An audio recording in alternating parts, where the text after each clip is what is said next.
with Sam Seder. The destiny of America is always safer in the hands of the people than in the conference rooms of any elite. Sam Seder. They are unanimous in their hate for me, and I welcome their hatred. We must guard against the acquisition of unwarranted influence, whether sought or unsought, by the military-industrial complex. The Majority Report with Sam Seder. And I get the feeling you've been cheated.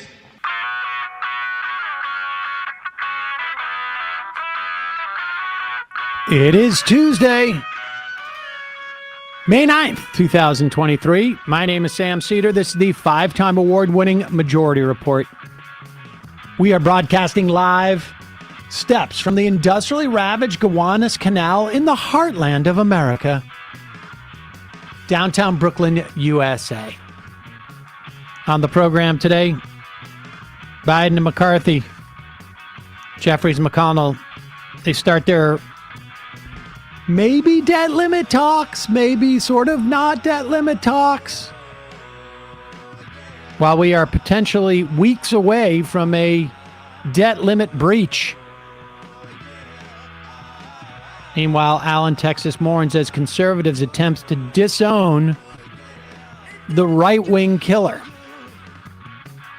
Senate Judiciary Committee demands an accounting from Harlan Crow of all the gifts he's given to the different Supreme Court justices over the years. Joe Biden calls for a fair deal for writers on strike day 8. Meanwhile, airline pilots getting ready to take off on their strike. Well, it works. Texas advancing a bill to raise the age of assault weapon purchases. Big movement there, folks. North Dakota, and that was facetious. North Dakota governor signs a bill attacking transgender kids. Trump's rape trial heads to the jury. Imran Khan, former Pakistani PM, is arrested.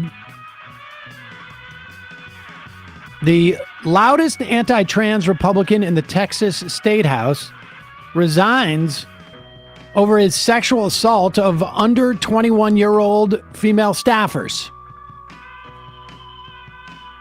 Israel strikes Gaza, kills 13, including children. All this and more on today's Majority Report. Welcome, ladies and gentlemen. Thanks for joining us. It is, as my co-host Emma Vigeland says, Newsday Tuesday. Newsday Tuesday. Or what was it? What did Shabibo call you? Shabibo? What is it? Vigilant. Vigilant. He put a little D in there. Like yeah. No, he went vigilant. Vigilant. Right? Yeah. Vigilante. Yeah. Well, yeah. That's me, baby. Nominative determinism. Except you're speaking the opposite. In the Batman way, though. Newsday Tuesday, folks. This breaking news. I will be on the podcast Movie Night Extravaganza tonight, live at 8 p.m., discussing the film 3 Days of the Condor. I don't think we watch it. Huh. I think we just talk about it. That I sounds think fun. YouTube's terms of service would have a problem with that. Oh, all right, fine. So, yeah, Look at this graphic. Wow. Look at this graphic. I'm gonna print that out. Look at that. That's very cool. It's a super cool graphic. I just rewatched the movie in anticipation of this. It could be one of the perfect movies. Yeah. I mean, I've it's just, it's very accessible, but it's also very interesting. It has like some interior stuff. It has some exterior stuff. It's got a little bit of action. Smart, interesting, great actors. Did you get to pick the movie? Yeah. Oh, cool. Oh, yeah. So that was your choice. I should see it then. It wasn't a I've never seen it. coincidence. All right. I don't know. I mean, because they could have picked a movie that I had nothing to say about. Yeah. You don't want to talk about Transformers? No, Marvel I never Universe, saw that. Avengers So Endgame. you're not missing anything. Nope. Except for Megan Fox, obviously. Let's get into this. I never got the sound sheet. Oh, here it is. Oh, sorry. I got it right in front of me. Let's get into this. The debt ceiling we go through this every time. And, as folks know, I listen to radio in the morning to see what the AP, how they're reporting things at the bottom and top of the hour.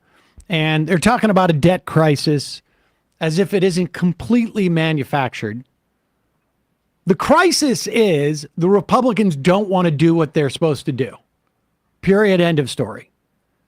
And then I guess the subsidiary crises are that the Democrats, when they had an opportunity maybe to get rid of the debt ceiling, couldn't do it because of Joe Manchin and Kristen Sinema.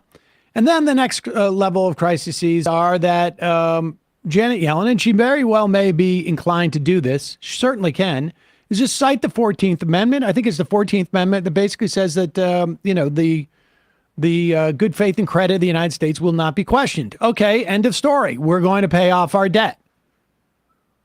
We're going to fulfill our obligations by expanding our ability to essentially print money in support of the debt ceiling. There's other ways you could do it. Platinum coin is a super easy one.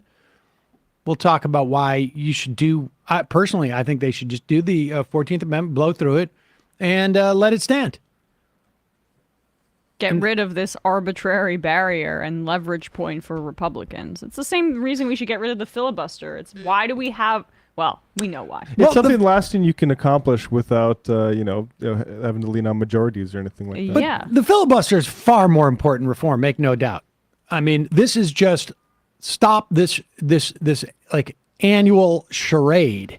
And here's the thing. I don't think the American public gives one ass wit, whatever I don't even know the saying. I don't think they care one bit. Here is Margaret Brennan talking to Kristen Sinema.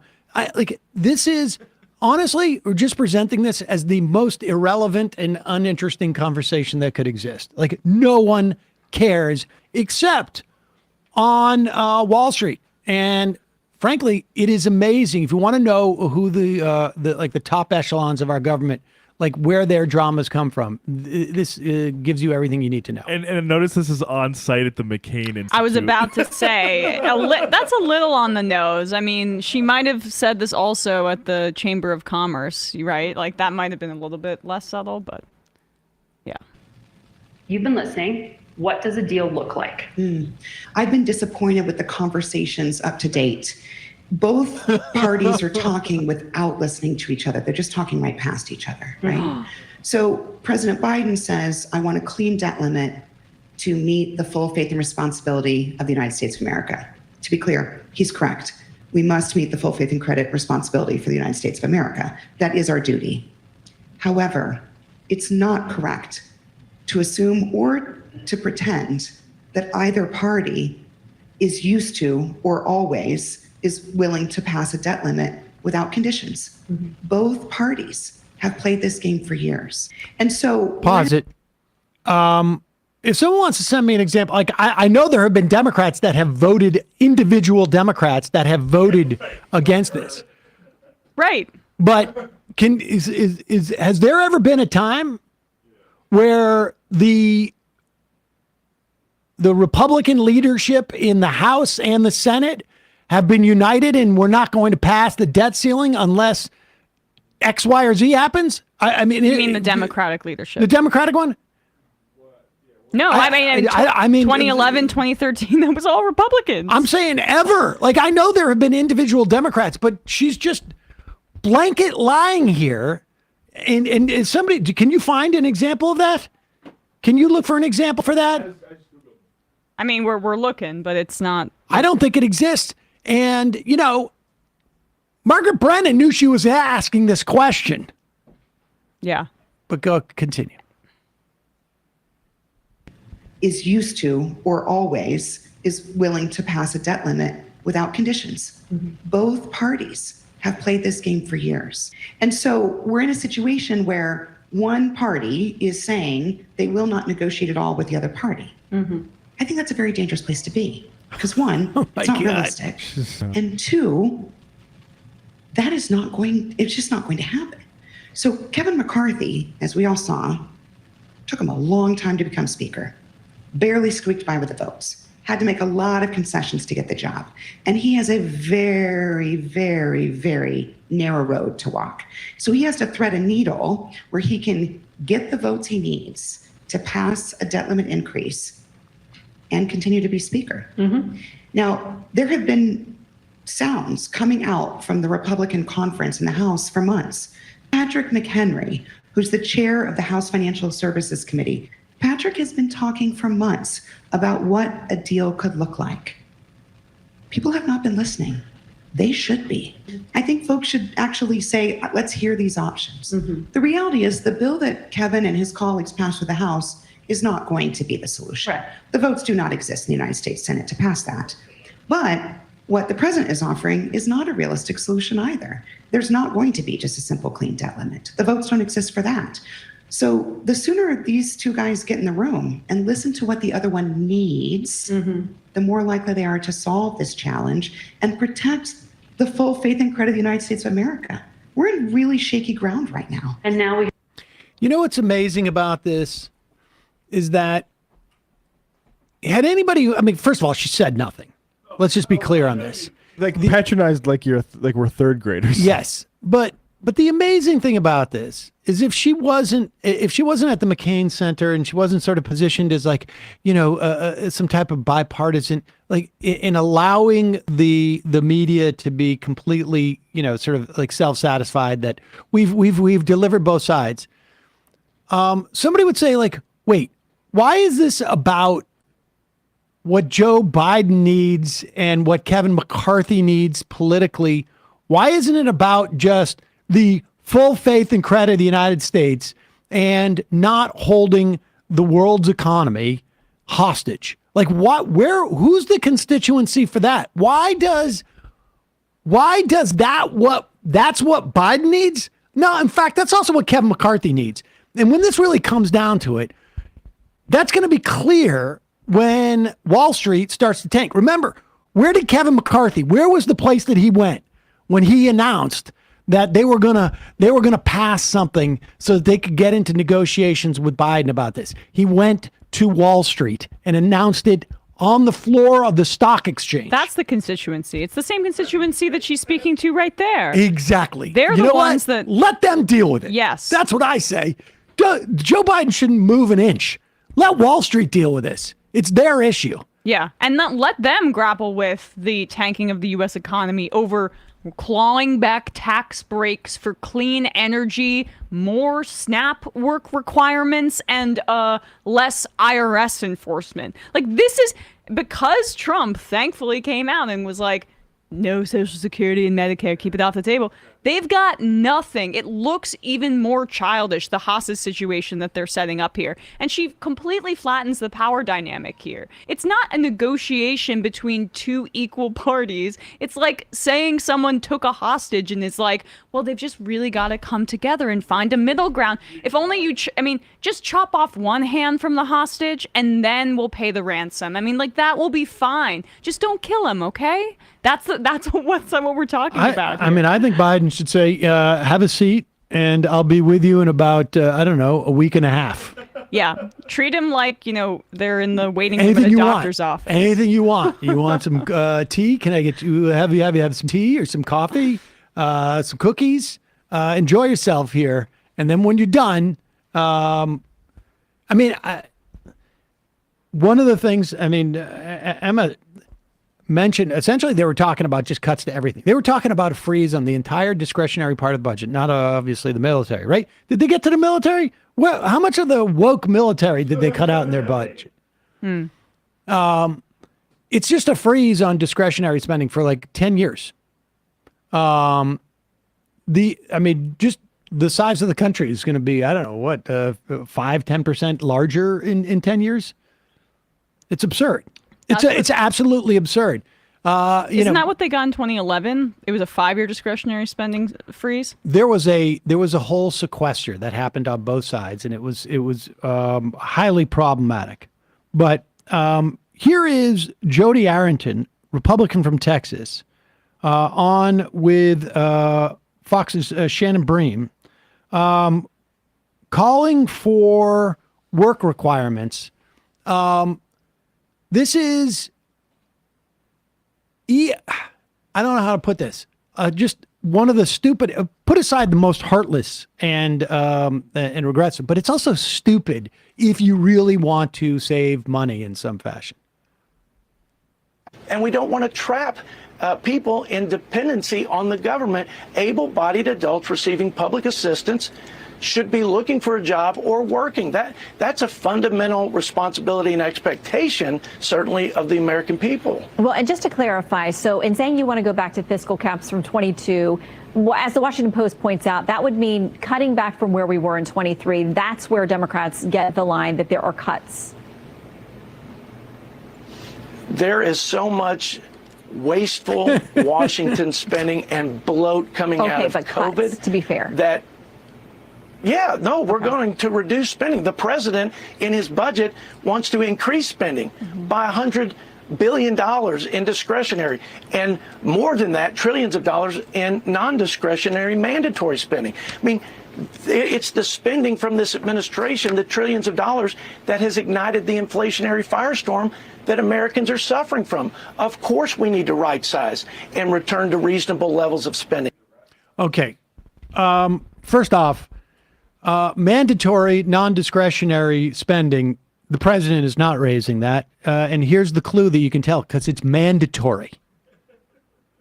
It is money that is untouchable, Social Security and Medicare, for reasons so that it doesn't get politicized like this, because it's the best programs the government has, and the American people love it, period, end of story on that. I don't know why the guy won't say the word cuts to this, but the idea of work requirements, first off, SNAP already has work requirements.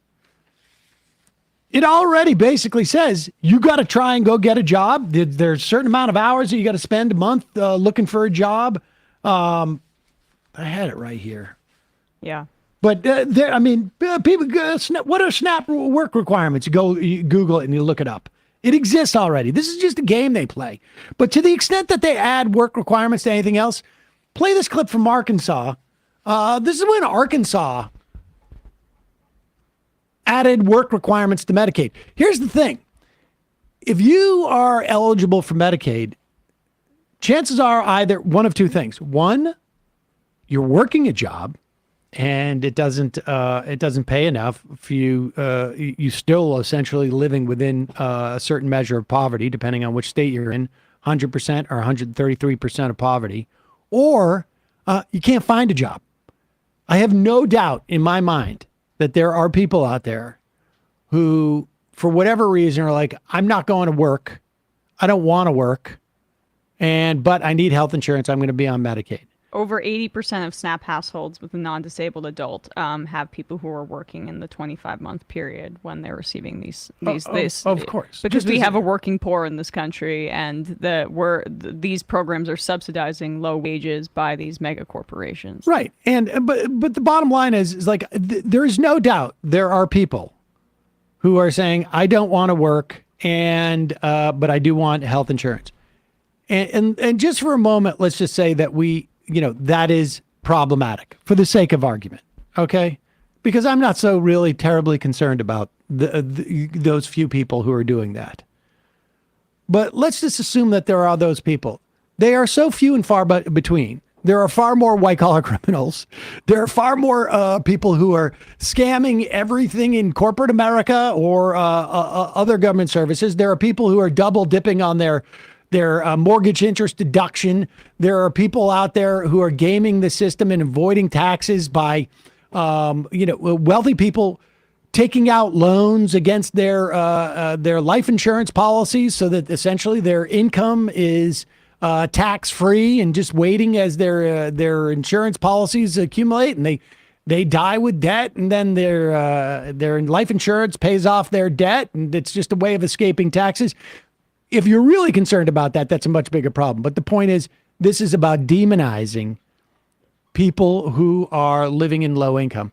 And here it is an example of how ineffective it is. Arkansas Department of Human Services implemented a work requirement for Medicaid. Here is Arkansas Channel 7 reporting on that. A new study from Harvard University is highly critical of Arkansas's Medicaid work requirement. It claims the requirement left Arkansans with more debt and less affordable health care while having virtually no effect on the state's workforce. KETV senior political reporter. Pause. I mean, we can listen a little more to that, but those are that's the trifecta. Yeah, thank you for the headline. Yeah, and cynically, it's like, well, maybe it was it worked exactly as designed. But the amazing thing, too, is it costs the state more money. Yeah. Because you've got to implement the whole bureaucracy to enforce this work requirement. It doesn't create new jobs. It ends up leaving individuals with debt and without health care. That's good for them, yeah. It's like a lose-lose strategy. And what was the state that just had to pay tons of money to take people off of SNAP rolls? It's a slightly different story, but this has happened in another Republican-led state. It might have been Missouri. This is not even about saving money. This is about punishing people and creating, even more so, it's also sort of like creating and feeding into this idea that if you are poor, or living in poverty, or living close to poverty, you are morally degenerate. Yeah. That's what this is. This is just really like, let's demonize people living in poverty or low-income people narrative. That's what it is. That's the project. It started at the beginning for this.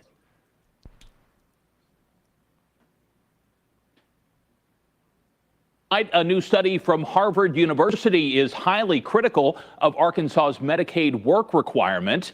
It claims the requirement left Arkansans with more debt and less affordable health care while having virtually no effect on the state's workforce.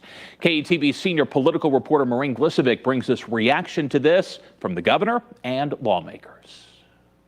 Implementing Arkansas's Medicaid requirement cost the state and federal government more than $26 million. That's according to the latest Harvard study published this week. It also states that it left more medical debt and less affordable health care. The study reinforces what those of us who opposed work requirements knew from the beginning, that these types of mechanisms are flawed and they don't work. It was in March of 2018 when the governor announced a federal waiver paving the way for the work rule, requiring able-bodied Arkansans to work, train, or volunteer for 20 hours a week in order to keep their Medicaid coverage. Pause it for 1 second. We should also remind you that Asa Hutchinson, he's the reasonable Republican running. He's the reasonable Republican. Honestly, oxymoronic. Continue.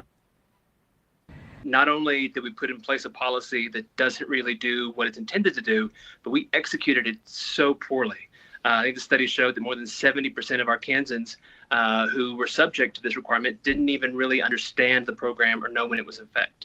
And that's just inexcusable. Senator Missy Irvin disagrees. She says while her biggest takeaway was the lack of communication between agencies There's and nothing those written on that needing to meet a paper, I work assure you. requirement. There was zero connectivity between a Medicaid recipient and those with the Division of Workforce Services. You had all those different programs available, but there was no communicating between the agencies. And so that's my biggest takeaway is how do you break down those silos and how do we work together within our agencies to serve that person in like a Life 360. She adds part of how the study was conducted does not paint an accurate picture. This was done by a survey, and admittedly in the survey they said that they only had a 15% response rate. So it's not a survey or it's not a study that's based on actual administrative enrollment data, and it's not based on claims data either. Maureen Glisovic, Channel 7 News. Yeah, where was the governor's reaction? We couldn't get her to comment on that. Yeah. I mean, and look, this is this dynamic of work requirements for all sorts of government support has failed in a almost identical way. All it is designed to kick people off the rolls, or, to be fair, to just create a narrative that that low-income people, that people living in low income are morally degenerate. The example I was thinking of was Iowa. Thank you, Bradley, for sending that to me. Iowa Republicans spent $18 million just essentially to kick people off of social programs and SNAP. So, I mean, like, this is happening throughout this a variety of Republican-led states. The cruelty is the point. Yep. The desperation is the point. Gives employers, bosses more leverage over people. That's what they want. Got a couple of sponsors today for the program. One is they were fans of the show. Oh, of course. Now I find the work requirements from SNAP. I have them right here. But that's not who's sponsoring today. They're fans of the show, and they started a worker-owned collective, leftist. IAC Laser Engraving. It was started by a longtime listener, Ryan Lubin, in September of 2021. His company, democratically structured, ensure any hierarchies are justified and efficient. They use sustainably sourced materials coupled with extremely energy-efficient laser technology to bring you unique products you will not find anywhere else. These things are crazy. Incidentally, not only your purchase of these products gets you a one-of-a-kind gift, but again, it goes directly to supporting a business model that is structured around compassionate and worker-centered care, as opposed to predatory, authoritarian capitalism. All right, here's examples. In the past, we've had the Sasquatch. We had the owl. That is amazing. Saul has the astronaut now hanging in his room. He loves it. This one may end up there at one point. It's a sloth. Again, they have so many different. Whoa, I haven't seen that one yet. How do I do that? Okay, that might be it's my a sloth. favorite. It is 5 hand-painted, hand-glued layers, and it comes with its own eucalyptus stand, so it can stand up, or you can hang it up on the wall. And then they have these puzzles that come in a box like this, and all sorts of different pieces. This one has 149 pieces. Comes in a puzzle in a box like this. Beautiful. This one, I guess, is 151 pieces. But it is a great case. And then, the puzzle is amazing. Oh, I just lost the piece, too. Shoot. But here it is. Whoa. I mean, look at that piece. This one is a koala. Oh. Each puzzle is made with sustainably sourced eucalyptus. The image for this puzzle was provided by Gavin Gerundo. He's a popular Asheville, North Carolina artist. Comes in that handcrafted eucalyptus box. They use a high-definition UV printer to render each image on wood, and you can get custom ones as well. They have 30 different puzzle images to choose from. Local Ohio leftist artists, a variety of different, paintings and images. The puzzle sizes range from basically 100 to 500 pieces. They come in a felt-lined box. Also, they can turn any image, your cat, your dog, your family, your kid, whoever, into a high-definition wooden puzzle. Look into their custom puzzles at iaclasers.com. Allow 4 to 6 days for a custom puzzle processing. Use coupon code MAJORITY10 to receive 10% off your purchase today. Enter coupon code MAJORITY10 at purchase. Receive a 10% discount on their amazing products at iaclasers.com. We'll put that in the podcast and YouTube descriptions. Also, it's been a while, but your favorite sponsor. Yeah. Folks, it's the one spring cleaning job you don't need a glove for. Hello, Tushy Bidet cleans your dirty work the easy way. All you do, and this is amazing. If you've ever had the experience of bidet, you know you don't go back. You don't go bedak. You don't go bedak. You sit, yeah. you do your business, you turn the knob, and it cleans you with water, which is, of course, the most efficient way to clean. When you get your hands dirty, you don't take a dry piece of paper and wipe your hands off. No, you use water. Cleans your bum 2 times better than wiping. I don't know how they measure that. But it's far more hygienic, too, because you're much cleaner when you go down there to pat yourself dry. It attaches to your existing toilet. It requires no electricity or additional plumbing. Cuts toilet paper use by 80%. God forbid we ever go through another COVID situation, you're set. You don't have to worry about that. But the Hello Tushy bidet pays for itself in a couple of months with savings on toilet paper. But honestly, it is like you feel like you're moving into a different century. And it's not. It's like time travel. It's new technology here, but it's not new technology. I mean, it's just it makes total sense. Believe me.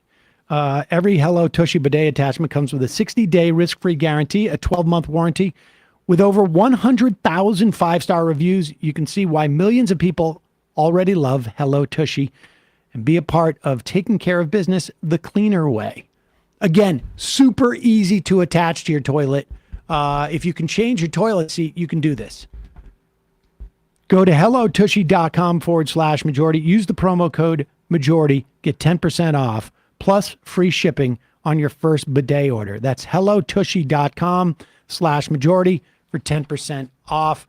Again, we'll put the link in the podcast and YouTube description. I just want to mention this in the wake of the shooting in Texas. Just like, and we've seen you've seen the posts or the background on this shooter. Shooter obviously dead, but they are finding that, in part, obvious as the function of his tattoos. I mean, I guess there are people who put swastikas and other Nazi paraphernalia on tattooed on themselves, and right-wing death squad. Like Harlan Crow, it's just there to remind him of the horrors of the right, exactly, of the Nazis. And this in the wake of that shooting, and incidentally, we should also say the right-wing commentators are working overtime to sort of distance themselves from the fact that this guy was a big fan, supposedly, of libs of TikTok and Tim Pool and whatnot. Nick Fuentes, Daily Stormer. I mean, none of this should be terribly surprising. Really enjoyed Tim Pool's conversation with Elijah Schaefer, the guy who was too racist for the Blaze. Right, and look, I mean, there's obviously a lot of talk about the idea of stochastic terrorism. I will say this.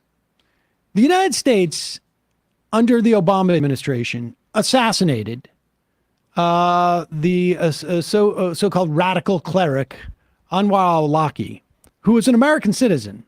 Assassinated him because he would go on and preach a ideology that encouraged people to go out and attack Americans. I think it was. I don't know what their official reasoning was, but it was an extrajudicial killing on the part of the United States.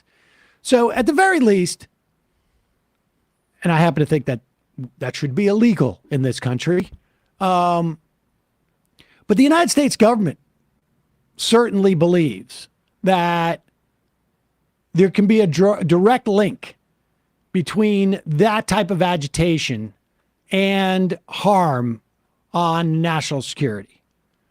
And I don't know how many times there has to be these type of connections.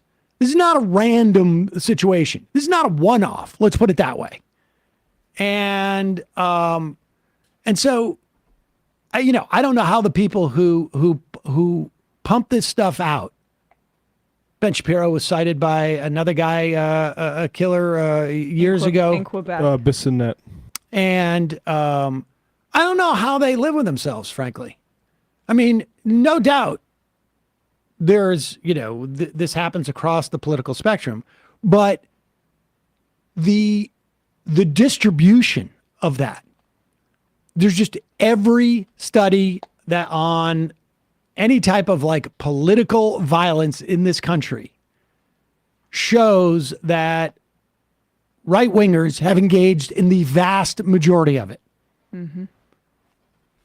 To the extent that it's political. And when they cite more or less the same crew of people and the same hatreds for marginalized people. And should we make what they're saying illegal, like they do in a country, let's say like Germany, for instance? A lot of these people, if they were, on YouTube in Germany, I don't know, a certain percentage of them would end up in jail, I have a feeling.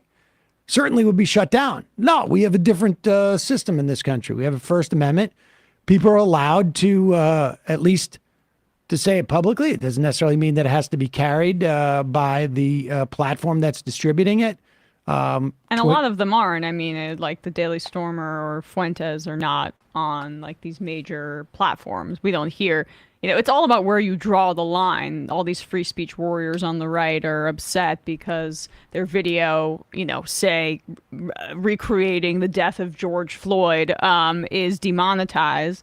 But there's always lines that are drawn. It's just like there are people that go right up to the edge so they can be on these major platforms and still say very similar kinds of things. Right. And, Elon Musk is, opening up its, fascist Twitter and, what is it? Blue Sky can't get here fast enough as far as I'm concerned.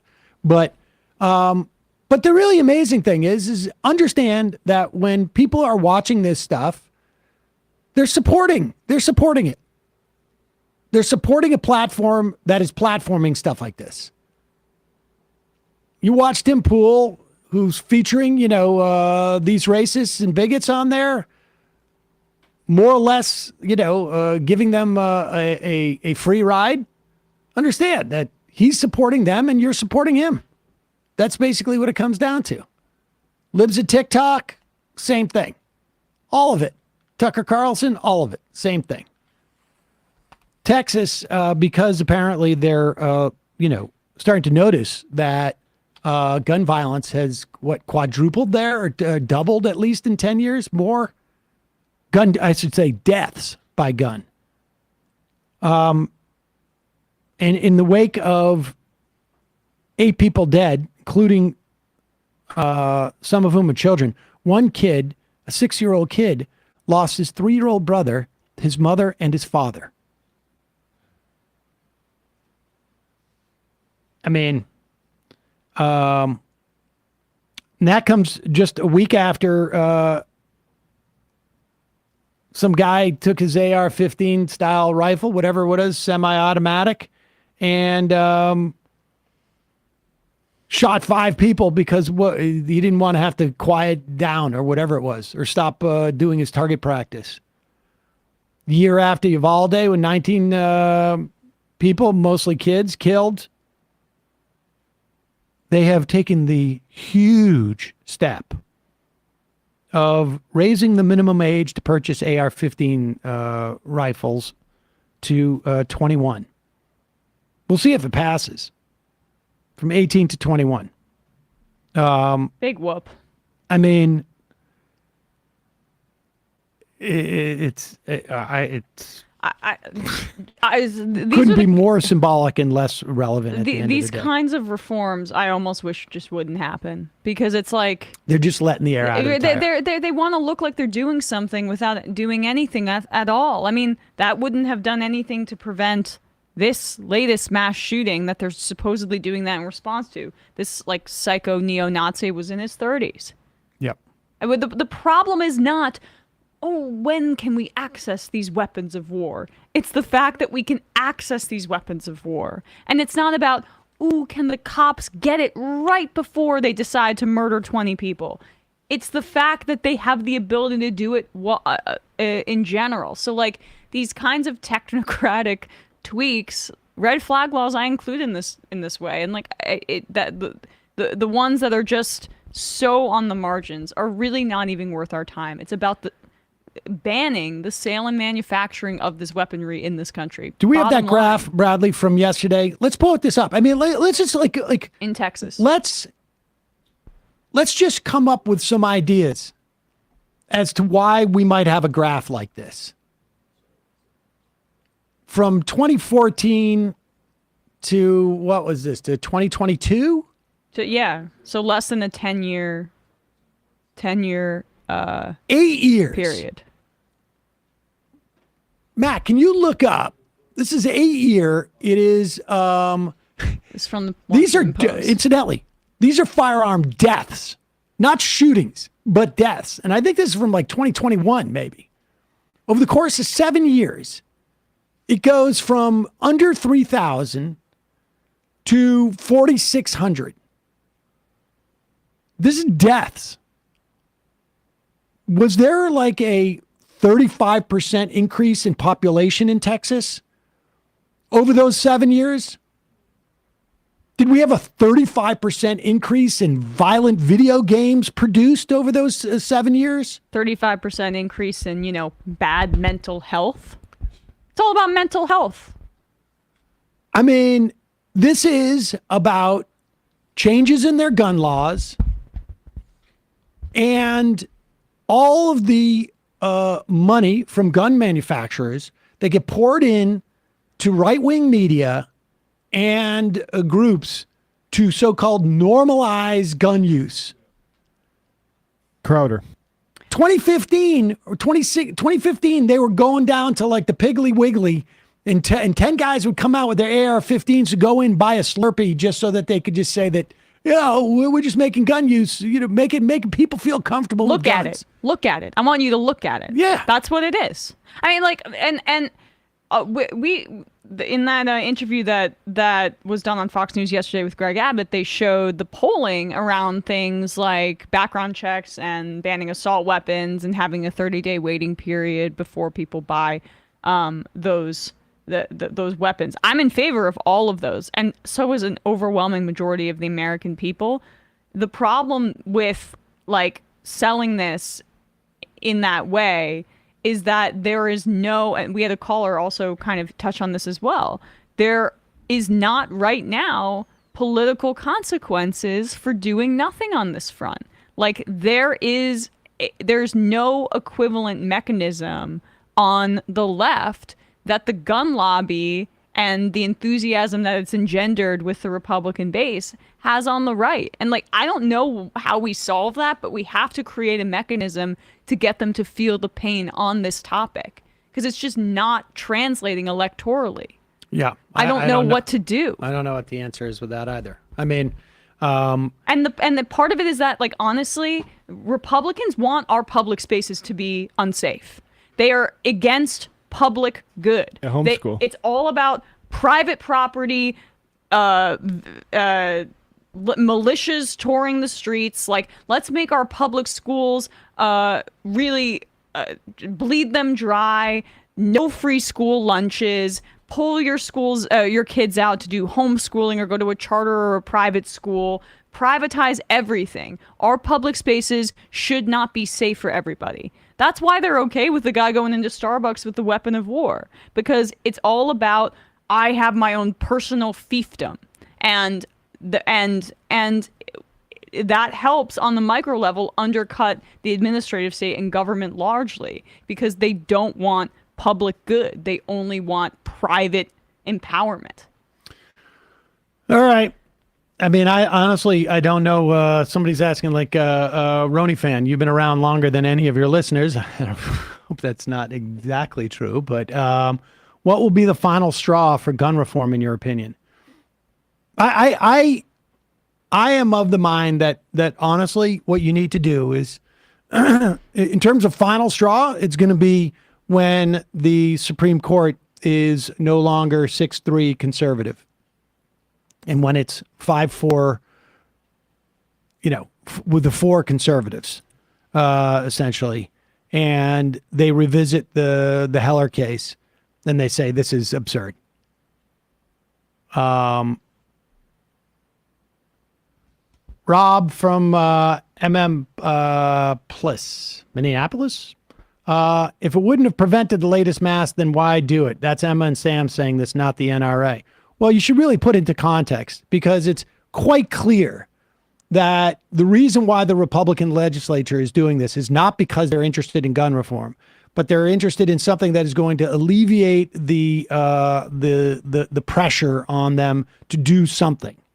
And so this little bit of letting the air out of the tires is if this was just the beginning of them attempting to actually impose some form of meaningful gun reform, then I would be for it.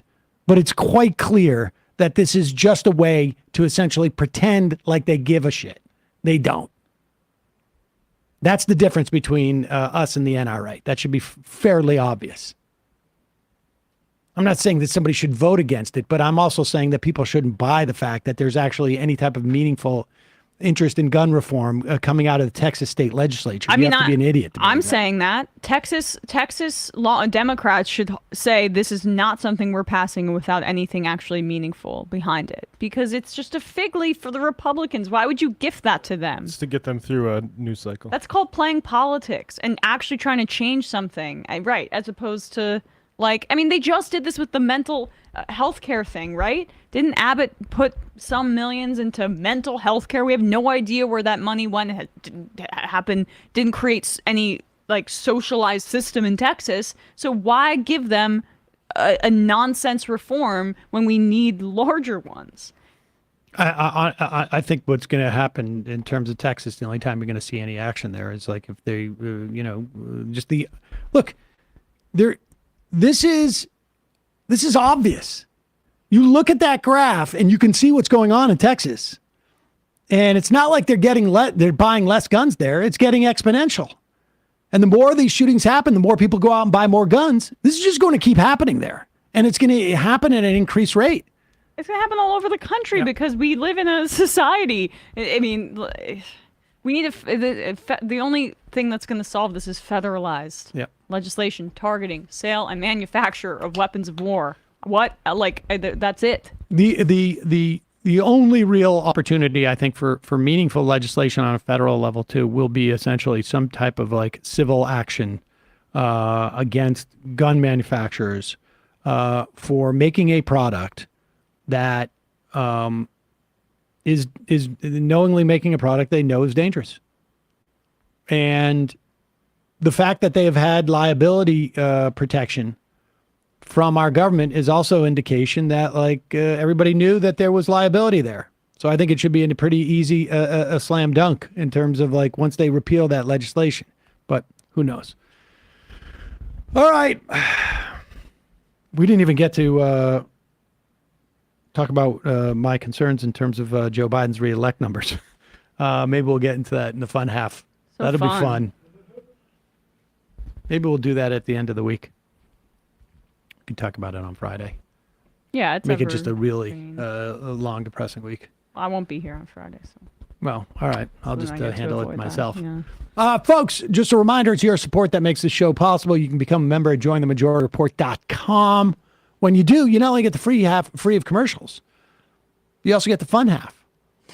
And just a reminder to our members, you can go into the podcast and YouTube description, also on the website, and find the special deals from our advertisers today.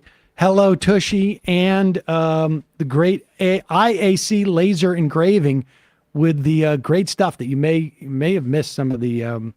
You got to go just check it out. IAClaser.com, lasers.com. But check out the links. You get 10% off. Great gift. Maybe a late Mother's Day gift, but also a great Father's Day gift. But also a great family gift. Hello Tushy, more or less the same thing. Family gift. My kids get a little bit scared. Fun for the whole family. About the Hello Tushy. But don't forget justcoffee.coop, fair trade coffee, tea, or chocolate. Use the coupon code majority, get 10% off.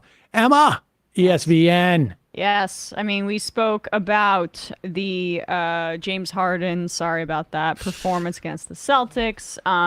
Jokic pushing a flopping Suns owner, which was fun. The labor politics behind the Grizzlies, essentially throwing Dylan Brooks under the bus for a future employer. And then just some NHL talk, youtube.com/ESPN show. Matt, what's happening on Left Reckoning? Tonight we got Gus Bova talking about Tesla factory conditions. And Javi K will be joining us to talk about his assessment of Biden, and in the post-game talk about how he's consulting with the Marianne Williamson campaign. Whoa. So patreon.com/Left Reckoning to join David and I tonight. 646-257-3920. See you in the fun half.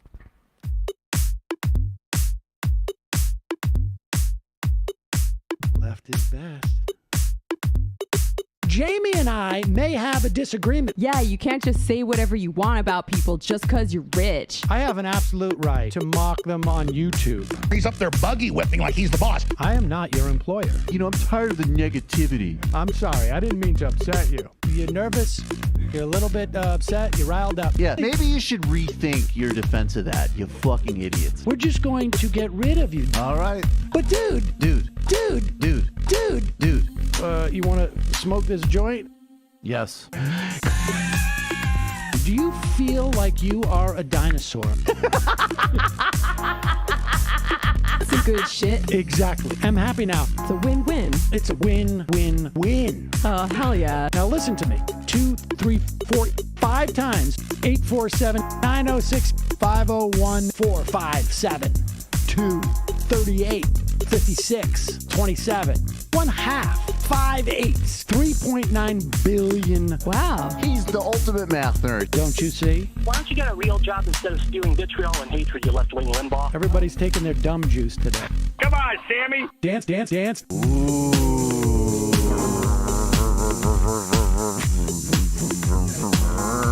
Rand Paul. I had my first post-coital scene with a woman. I'm hoping to add more moves to my repertoire. All I have is the dip and the swirl. Fine, we can double dip. Yes, this is a perfect moment. No. Wait, what? You make under $1 million a year. You're scum. You're nothing. Excuse me? Fuck you, you fucking liberal elite. I think you belong in jail. Thank you for saying that, Sam. You're a horrible, despicable person. All right, gonna take a quick break. I want to take a moment to talk to some of the libertarians out there. Take whatever vehicle you want to drive to the library. What you're talking about is jibber jabber. Classic. I'm feeling more chill already. Good. Donald Trump can kiss all of our asses. Hey, Sam. Hey, Andy. You guys ready to do some evil? Hitler was such an idiot. That guy might be a Nazi. Agreed. No. Death to America. You. Yes. Wow. Wow, that's weird. No way! Unbelievable. This guy's got a really good hook. Throw our hands up. Ooh. Wow. But Sam, I gotta get off. No worries. Let's. I want to just flesh this out a little bit. I mean, look, it's a free speech issue. If you don't like me, Hey, shut up! Thank you for calling into the Majority Report. Sam will be with you shortly.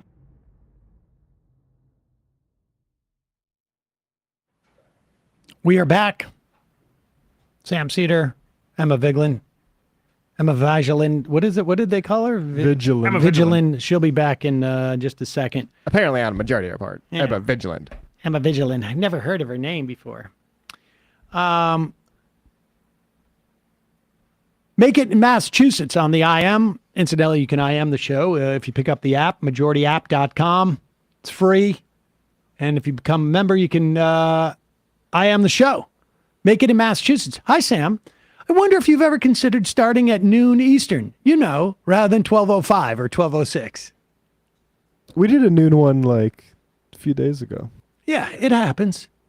So once every month. Man. There's no pleasing people. Maybe we'll start at 1.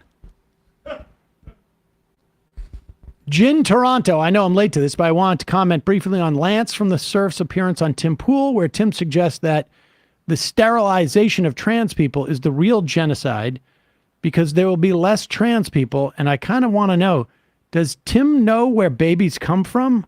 Like, does he think only gay parents make gay babies? That's a good point that we actually didn't even pick up on in that clip. Yeah, like, there's not a trans gene that's going to get selected out if we...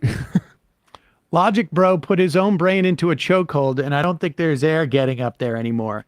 I mean, look,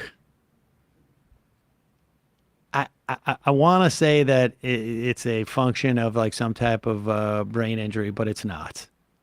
I think his brain is at full potential. That's the best it can do. I think it's at full potential. Henry. Hey, Sam, can I get a shofar for my seeds that have sprouted from cedar seeds? I also turned 25 over the weekend. Is that right? Congratulations. Cedarseeds.com. What's the deal that we have over there at cedarseeds.com? I can't remember. Is it majority? We got it in the... Not sure. But head over to cedarseeds.com, folks. Pick up your seeds. Still time. I just switched mine into their bigger pots. Tiny little guys, but they're in the big pots now. Is it? I think is it still, if you use code 420, get 20% off your entire order? I think that's true. Yeah, we're doing a late 420. And the loyalty program, every $10 spent earns you a point. Correct. Oh, and I think now also we have the train wreck in, and if you get that, you get extra loyalty points because we were delayed in putting that out there. So check out the train wreck. I can tell you, people have really do appreciate the train wreck, if you know what I'm saying. I'm curious to your thoughts on a strike snowball effect. The writer's strike will go on for a few months. The directors one will start over the summer. Do you think that more unions will form and/or strike? Curious to see if all the FX houses go on strike from the Disney Marvel burnout. You know, the Directors Guild is sort of a wild card. They sort of undercut the writer's strike last time around.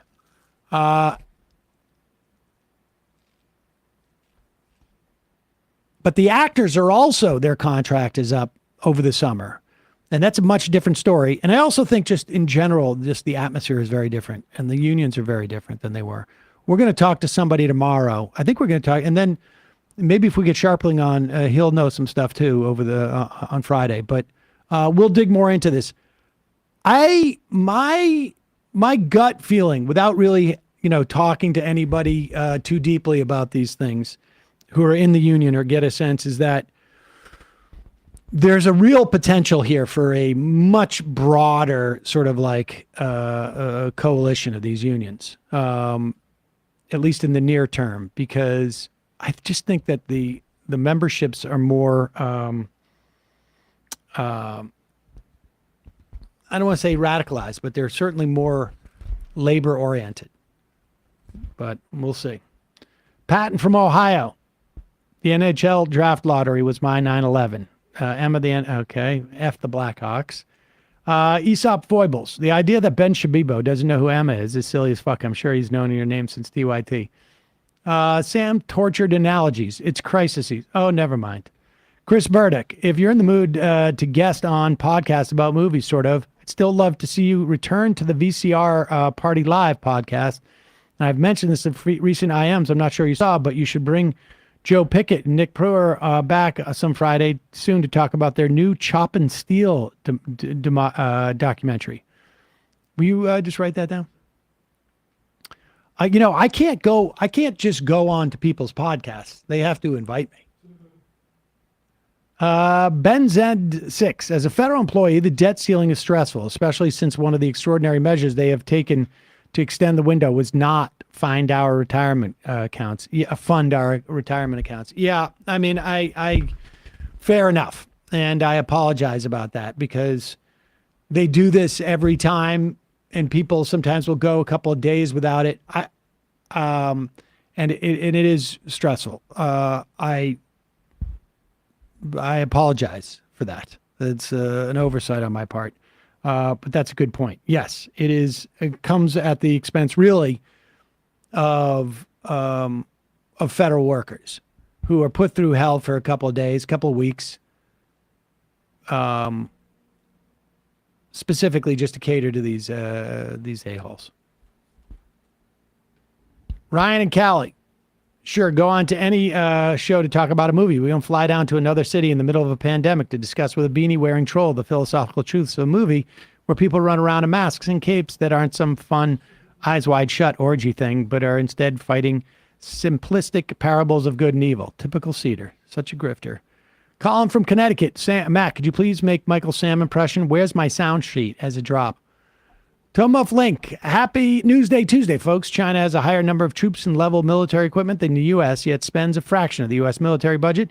because China has its military equipment manufactured by publicly owned organizations as opposed to for-profit companies that the U.S. procures its military equipment from. No apologist for the Chinese government, but it shows what's possible when you rein in rampant profiteering. Also, how long until Tucker Carlson ends up on I'm a Celebrity, Get Me Out of Here? People forget that he was on Dancing with the Stars. I forget that. I feel like it's like a Mandela effect thing that didn't actually happen and everyone has a memory of it. Yeah. But it's Nope. weird. It was a weird time for him. Unverified user. I don't see how Kevin McCarthy's problem with the size of his majority is our problem. Indeed. Chardonnay Socialist. Is Cinema bucking for an Emmy or an Oscar? Man, is she laying on thick. Makes Jim Carrey look like Humphrey Bogart. Iowa Ryan. In Iowa, they want to audit a household that wants food stamps. If a house has more than one card, then you're out of luck. Unbelievable. Oh, my God. But you have to get to work, right? Crowder would like that. Mortgage interest deduction. Didn't Trump eliminate that? No, you're thinking of state and local taxes. Deductible. Beyond, I think it's 10 grand. The one time I was on Medicaid, says Jenna from St. Louis, when I left my job to move home to take care of my mom while she fought terminal cancer while I was pregnant. So doing that essential social labor that nobody gets paid for seems like a fair exchange. Millennial Industrial Complex. Sam, someone in the IMs mentioned the story about the higher mortgage fees for borrowers with good credit yesterday. This is a made-up, sensationalized talking point in places like the Washington Examiner to say Biden is going to usher in a repeat of 2008. Basically, the change is from the FHFA to reduce the spread between fees paid at closing by people with good credit and bad credit. So if you have bad credit, instead of paying 2.75% fee, you will pay 1.5%. And someone with good credit will pay 1% instead of 0.5%. So people with good credit are paying higher fees than before, but still lower fees than overall than people with worse credit. Yeah, that's what I thought. That was something to that effect. I knew it had to do with FHFA. Fair enough. Appreciate the clarification. The bigger game plan. Some percentage of any demographic will scam or game any system. When poor people do it, it's for hundreds or thousands of dollars. When rich or well-connected people do it, it's for millions. Fair enough.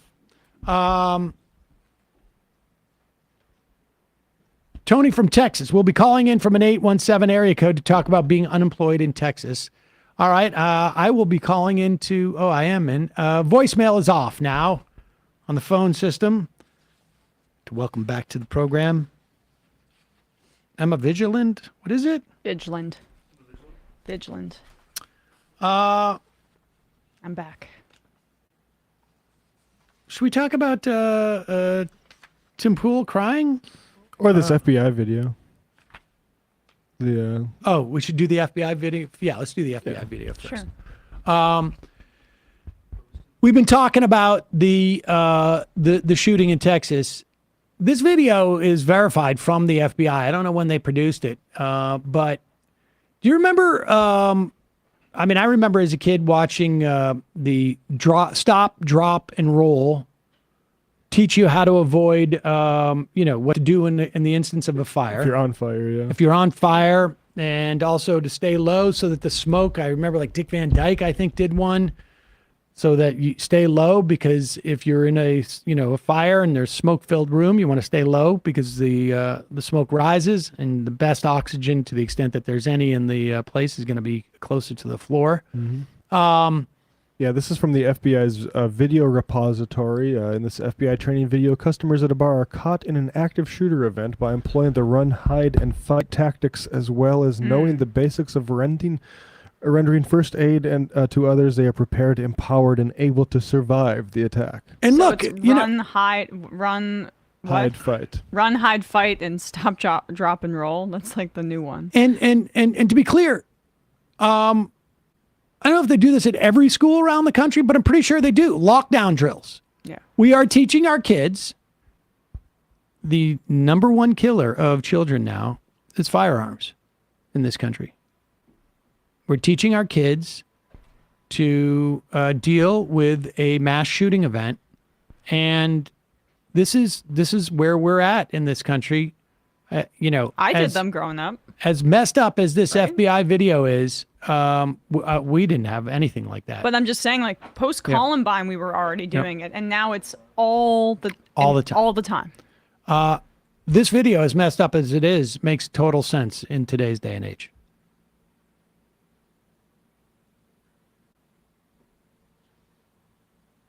Put out by the FBI. Hi, can I get you started with drinks? Oh, I'm sorry, I gotta take this. We'll need a minute.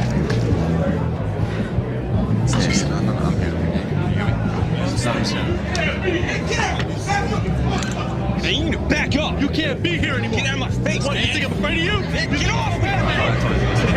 911, there's a clip.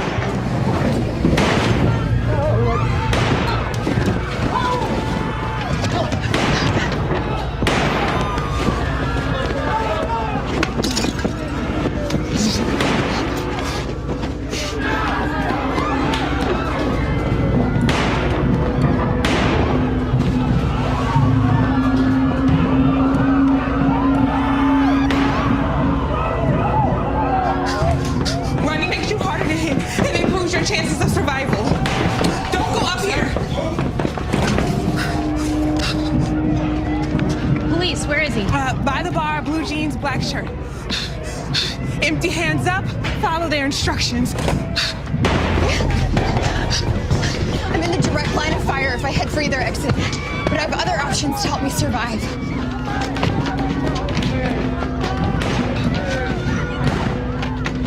Guys, come on, in here. Come on. Go, go, go. Lock and barricade the door.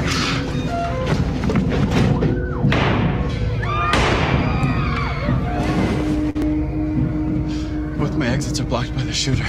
I gotta stay hidden. I'm no victim. I'm ready for this. He's applying direct pressure to the wound to stop the bleeding until we can find a tourniquet. In the meantime, turn off your phones and make a plan to defend yourself.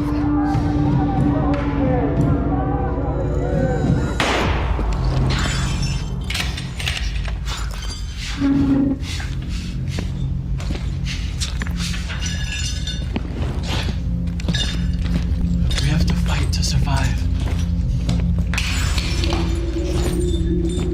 If you control the weapon, you control the shooter. I'll go for the gun.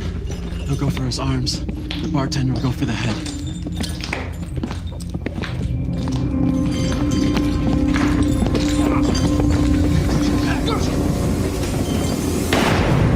Oh, jeez. We don't need to watch any more of this. I mean, That's the end. Didn't the cops show up? Why are they? Whatever.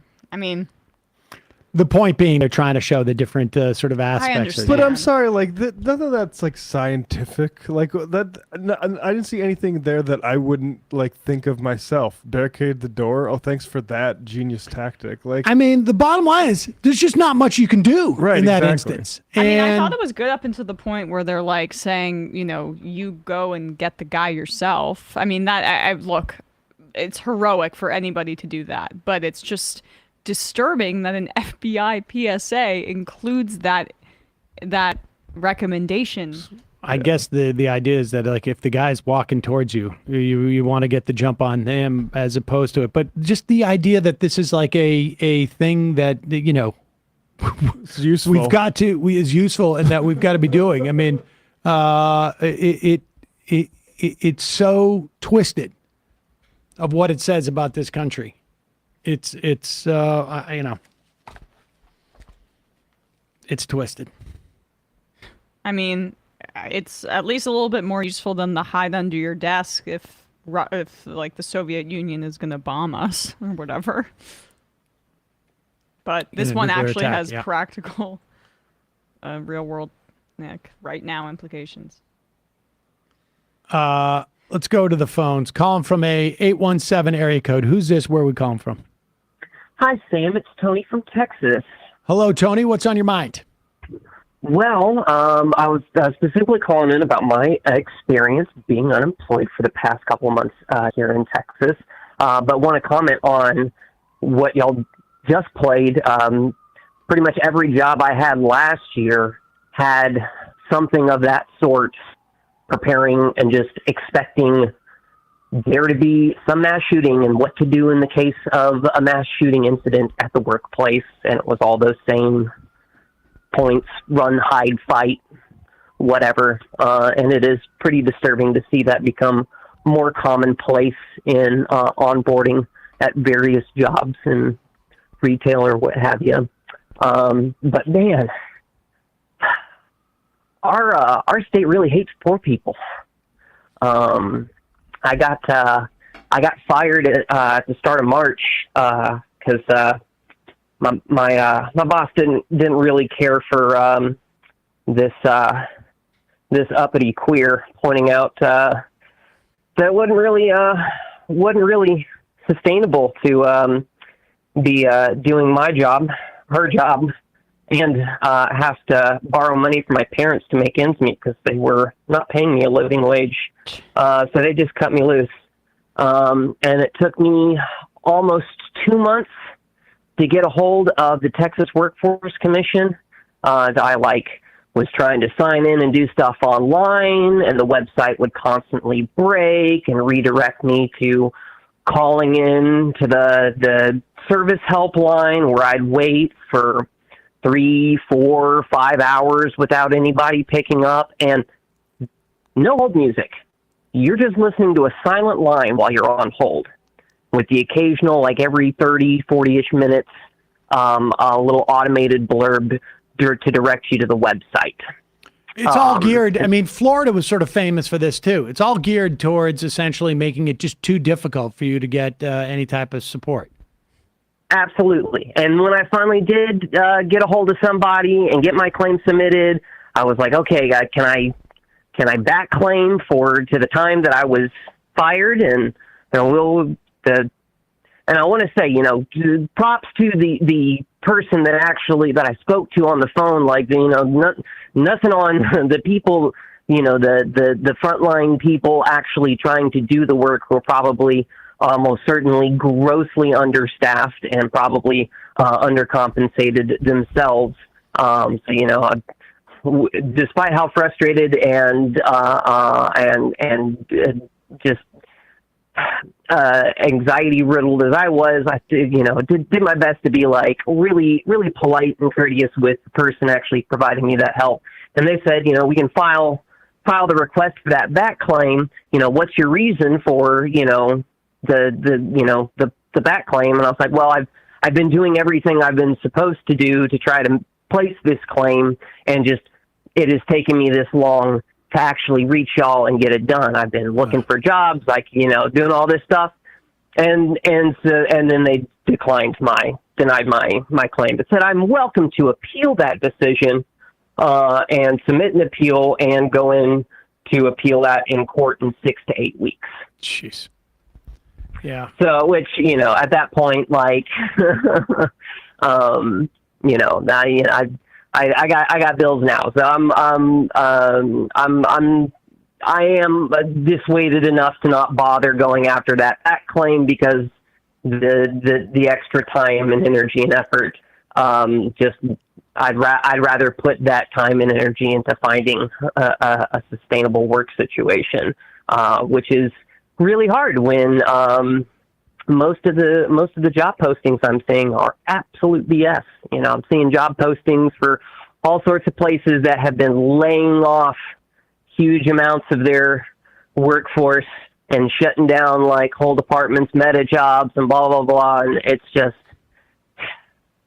it's hard to keep the head up. Well, hang in there. I'm sorry you're going through this. I appreciate that. At one point, hopefully you'll be able to find something. But I wish I had something better to tell you than I'm sorry you're going through this. Yeah, it is what it is. The MR and surrounding communities are full of really awesome people, and it's been very helpful. To be engaging with such a wonderful community. Shout out to everybody in the Discord and the YouTube and Twitch chats. And thank you guys for all the work that y'all do. I really appreciate y'all. All right. Thanks, Tony. Thanks, Tony. Hang in there. I mean, it's just amazing. Like the amount of grief layered on top of, already the misfortune. It's just amazing.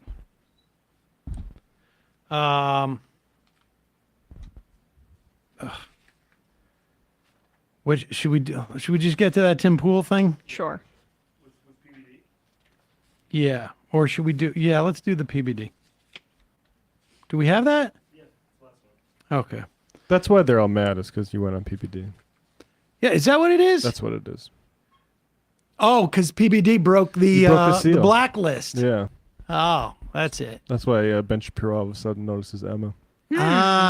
They're upset because Patrick Bet David had me on his show. And that's why Rogan wouldn't say my name, but he was so annoyed at the fact that it would call for higher taxation over $3 million a year. Man of the people, the working class guy. How do I know he's working class? Because he likes MMA and he talks like this. Yeah, he smokes weed on air. I mean, you wouldn't see a guy in a suit do that. You wouldn't see a guy who had a Disney development contract in the 90s do that. Oh. Yeah, exactly. I mean, come on. Give me a break. But here's Tim Pool on Patrick Bet David show. And the thing I like about this, and to be fair, I haven't watched all of it. But Tim is so mad about how bad his song was. And he claimed that you guys messed with it, I guess, which we've already addressed. No. We and didn't. we've actually talked to audio engineers about this. Well, my sister's friend is, I guess, listens. I haven't spoken to him since my sister was like friends with him when she was in 9th grade. But he's an audio engineer now, and he sent me an email like, "Hey, I could go through this like more extensively, but that's not what you guys did." No, what we did is it went through the QU16 board and OBS, and like it basically there's equalizers in those. So you know how like on your phone if you do the bass heavy one or we have like a treble roll off to stop like high pitched frequency hits. Here, I have this email here. It was a bit difficult to explain writing, but the basic idea is that even if you were to use a quote audio filter, EQ, aka an equalizer, to sabotage the song, it would either have to be destroyed by someone with a lot of experience or be very evident that the song was changed drastically, and even still that is very difficult. Tim is likely referring to the fidelity, which is affected naturally by streaming, but even still it's hilarious to suggest the song was sabotaged on purpose. But he seems really upset about this, like he blames us for the failure of his song. And I said this when thanks for that email. I said this when Matt was out, but I was also just like, I'm the one on the board seat, and like I have no idea how to do that. I'm not even remotely qualified to do that. Everyone's familiar with EQ settings on like Spotify. But here's the bottom line. Yeah. Here's the bottom line. And we'll get into this video, but I want to make this absolutely clear.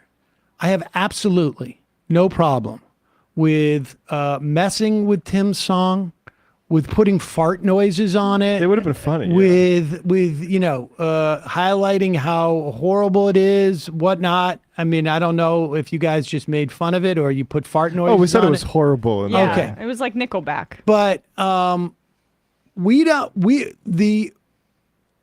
have too much integrity to do that without telling people that we were messing with it. Yeah, it's funnier to actually have us mess with it. And the problem is, I guess, according to Tim, even Tim, this is sort of like looking at yourself in the mirror and going like, ooh, I don't look so good. Yeah. He hears the song and he thinks that we messed with it because when he hears it in a context where it's not like everybody's saying, hey man, great tune, all the people working on it getting paid, he hears it back and he realizes this is garbage. And so he assumes that somebody messed with it. That's what's going on, dude. You just looked in the mirror and you realize like, ooh, I don't like what I see. But let's listen to him on Patrick because he's seething about this. But here's the other thing. Well, we'll get into it. Sam Seder wants to come on, but I think he's one of the most disingenuous human beings in the space. So, like, I think you should still have him on. Well, I invited him, and then he used it against us as a weapon. So he's cut off. Got it. And Okay. he's also, I can tell you this. I love saying this, by the way. There are some other high-profile podcasts that have completely boycotted him, and he's like complained about this, not understanding why, and I know why. But he's considered widely in the space to be. I mean, it's kind of stupid to say, but grifter. We've heard similar things. I'll leave it at that. I'll tell you the story. That dude. He does not. I like spent you. what was it? How long was that show? 2 hours in the room with him, basically teaching him about every subject that he was raising because the guy didn't know what he was talking about. That's Adam Sosnick for the is that what his name is? PBD show. He's the one, Sam, if you'll recall, he said that he was taking your joke about putting billionaires in jail, and then started to interrogate you about the particulars of that joke, and you were like, kind of don't think you're really taking my joke there, Adam. Right? And everybody laughed at him. But he's not the comedian guy, right? There was another guy who was there who I think was the comedian. Yeah, no. But it doesn't matter. I like to be called the grifter doesn't by matter. a guy who did like 45 videos on Jussie Smollett. Yeah, right. But he's not a right winger. But nevertheless, continue. I tweeted, hey, we often invite leftist guests on our show and they just don't come on. So he responded, I'll come on the show. I tweeted something like, it's live in studio. We'll cover your costs, travel and accommodation. When works for you? He says, how's the 13th? I say, that works perfectly. He says, okay. I was like, we'll DM you. Immediately DM him and he says, I'm not coming on your show. And then I was like, okay. Then he goes on his show and makes a claim against me. Or he starts tweeting about me and trying to back out or something like that, turning it into some grift where he could rally his audience. You know what he did? The Majority Report took the song we released, Only Ever Wanted. All right, pause. Before we get to the song, I'm sorry. I just started to look this up. He keeps lying. He keeps lying about this thing, and he knows he's lying. And I keep saying I'm gonna put this out, but here, like, just put out the screenshots of these DMs. Yeah, I'm going to, but I just want to show this right here. Okay, so something changed in there where he got the message about the blacklist that they wanted. But here, let me go. Wait a second. And we went through this whole thing. I didn't say I just don't want to do it. I said, Did he start off with the studio thing? No, he didn't. He said it was live in studio. Like the first time he said, like, we do it live, and I'm like, okay, yeah, and live in studio, and okay, you're live in studio, like. We're live every day at 12 noon. Yeah, we're live in studio right now. None of our guests come into studio. Yeah. But it doesn't matter. And it was COVID. And then it was COVID, but it was also like, I can't travel. I was able to do PBD on Thursday because I had the day off, but also I wasn't going to travel on a plane during COVID, in 2020. Before vaccination? Here, okay, so here it is. Look, I'm going to just show this right here. I just set this up. All right. October 10th. This is the first time right there. People can read. I can't even see. Can people see it? Move towards me. Move okay. You might have to go to Sam's wait. Twitter feed for those. You're right, just gonna have to take screenshots and put them out. So I write October 10th. What's the details? I can have Lydia arrange everything for you. Show is 8 p.m. live in studio, DC area. We can fly you out. And I'm like, I can do a group chat to connect you. And then my first response is, I can't fly down to DC. I do a daily 3-hour show. You don't do any remotes? And he goes, we set the show back up for in-person only in January. We don't have any way to connect, but I get it. It's one of the challenges of getting guests. You and Hassan host your own content, so it's probably harder for you, but I appreciate the enthusiasm. And then I was like, COVID hasn't affected you bringing people into the studio? And he goes, no one.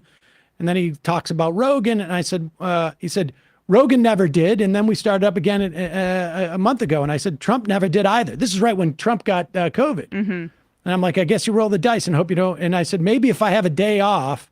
And then the next time I respond to him, let's see, it was October 10th, right? It was October 13th because he just went off on me on Twitter. And I'm like, I don't know why you suddenly took offense to the above reply. Care to elaborate?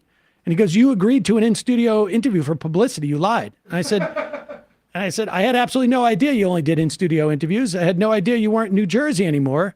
The last one we did was on Skype. But I don't know how he comes back to you and says you lied after responding completely rationally beforehand. Yeah, Like, I'm how just do you going to not release feel like these, but I just want everybody to see that they exist here on my phone. Like, I mean, that's it. That's it right there. Right. we'll put this out because I'm going to put this to bed because he's a liar. Now none of his fans will see it, but yeah. But what's funny here is like how he runs out of steam on that whole lie and has to change it to like, okay, now I actually have a grievance about the music thing. Okay, so he goes into the music. Let's see this. He was very vague about what you right. Okay, then he goes on his show and makes a claim against me, or he's just tweeting about me and trying to back out or something like that, turning it into some grift where he could rally his audience. You know what he did? The Majority Report took the song we released, Only Ever Wanted, and ran it through a filter to make it sound bad, and then made fun of us for having bad music. Like, the dude legit is fake. And it wasn't him personally, it was his people who put a filter on a song to make it sound bad. But like, that's a really good example of what you get when you watch someone like Sam Seder. Hey, listen, we've had a lot of people on. Hey, that's a really good example. There's other great or even better examples I could be giving you right now. The one that I like couldn't finish that I started with, and this one that I'm gonna say is good, even though it's like, oh, okay. Yeah, right. Right. Keep going. That's a really good example of what you get when you watch someone like Sam Seder. Listen, we've had a lot of people on. We had a Roland Martin on here 4 months ago, which was an incredible conversation, back and forth nonstop the entire time. It was uncomfortable from the second to the last second, literally. But it was one of my favorite conversations of the year. And we get, every time you have somebody on, people will text you and say, oh, I cannot believe you're having that person. This person's this. I've never had anybody on that I got that many text messages as Sam Seder, and I don't know why. People, we should pull negative.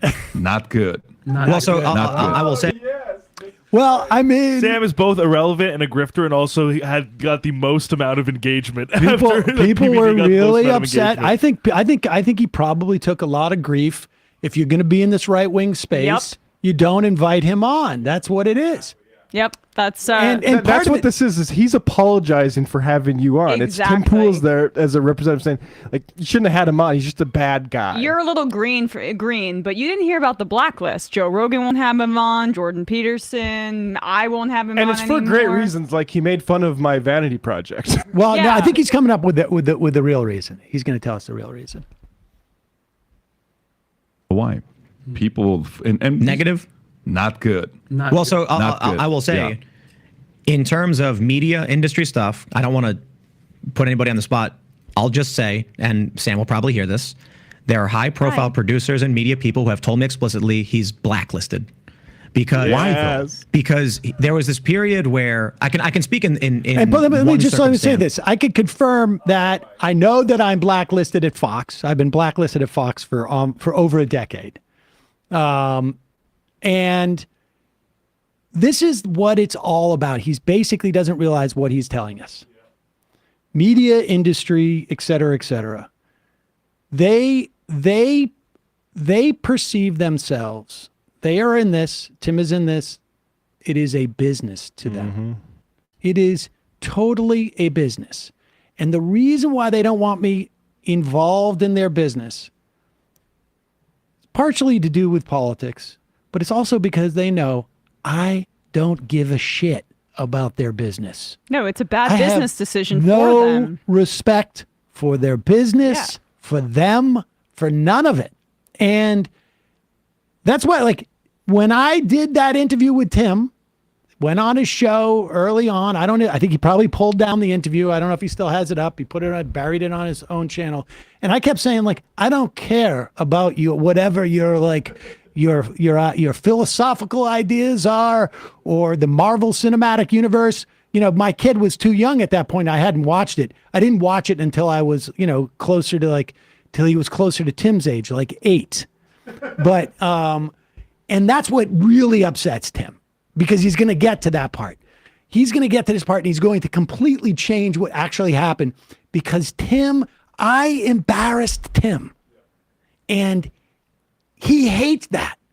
And I think he's going to talk about Rubin in a minute. And we set out with an explicit agenda that we announced on the show, that when Dave Rubin came out with his book, however many years ago it was, 5 or 6 years ago, or was planning to, that our agenda was, when lazy ass reporters go to write a piece about him, they were going to see our videos, which shows that he is not what he was claiming to be at that time. He was claiming to be a liberal and more or less a person of the left, but the left had left him. And we set out with an agenda, Matt, Michael, and I, to make sure that anybody writing about him was going to know that wasn't true. And the only way we were going to be able to do that was to get into the algorithm, to put out so much content that when someone Googled Dave Rubin, they would get us defining who Dave Rubin was. Now, our prediction was that he was going to end up being a full-on right-winger within a couple of years. And I think we were off probably by 3 or 4 months. Yeah. But that's what the agenda was. And they hate that because that's not playing the game that they're playing. For them, it's a game. And I'm not in this to play a game. I'm in this to beat them. And also the game is really predicated on the fact that they're open to any and all ideas. We'll have anybody on, but they'll have people on for a strategic purpose. Say if there's like a left winger that they have some agreement with, like or Tim or Rogan, they'll have them on, and then those guys will play that game because it's a circle jerk. Because they want to be invited back. Like they validated the platform. Exactly. So they'll be strategic in the leftists or liberals that they go out to. And it's just as strategic for the blacklist because they know that you will go in there and you will not give two shits about trying to get invited back. And that's what they're afraid of. It undercuts their branding as we are just the truth tellers that will engage with any and all ideas because they're afraid of actual left-wing ideas. Yeah, I'm specifically trying to jam their culture. As it were. I just like the whole posture of like populism, and then to say like actually that there are high level producers. Yeah, exactly. That I like name them. Yeah. Name them, you little. Well, I mean, they're Rogan's producers. Exactly, but I want to hear. I want people to be on record about this stuff. Oh no, they're afraid. Yeah. Though. Because there was this period where I can speak in one circumstance. Yeah. There was a period where he made a ridiculous amount of videos about Dave Rubin, and it got really creepy, I guess. I don't know a lot about it. I don't know how many videos he made, but there was a period where people were just like, this guy's got a weird grift going on where he just tries to do drama. Sorry. This is when it was Eric Weinstein. I think he's the only one who said it's weird because like everyone agrees with us that actually it's really funny and not weird. Even Dave Rubin's own Reddit. Yeah, right. Well, but the point is this was when Rogan mentioned it with Eric Weinstein that I was going after him like a wounded antelope or whatever it was, and when and he and Sam that was the first Black Harris was talking about it, and it was Eric Weinstein because he called me at one point.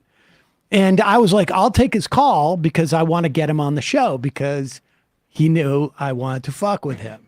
And I took his call and he's like, I just want to, figure out what you're up to. And I said, I told him exactly what I just said on this video. Right. I'm trying to prevent Dave Rubin from lying to the world as to who he is. And that's what I'm going to do. And I didn't say, and then I'm going to do it with the rest of you mother effers. But Weinstein never came back, and I don't know what he's doing. Does he still have his podcast? I think so. Or did the IDW implode or whatever it is? But here, continue. Or just like this guy's got a weird grift going on where he just tries to do drama, and the perspective I suppose was, look what happened to me when I said, "Hey, come on the show." He turns it into drama for his audience. Look what happens when we released a song called "Only Ever Wanted." And then his people ran it through this weird filter, so it sounded awful, and they mocked us and insulted us. Like that's the fake. That's my experience.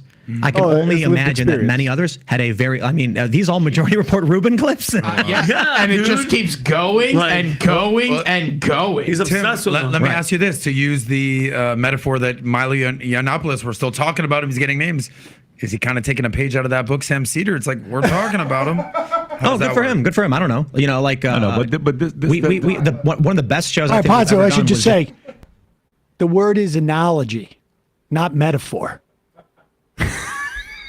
Continue. We better have done 500 videos on Dave. We're talking about him. Oh, good for him. Good for him. I don't know. You know, like I know, but this, one of the best shows I think we've ever done was just the other day with Lance from the Surfs TV.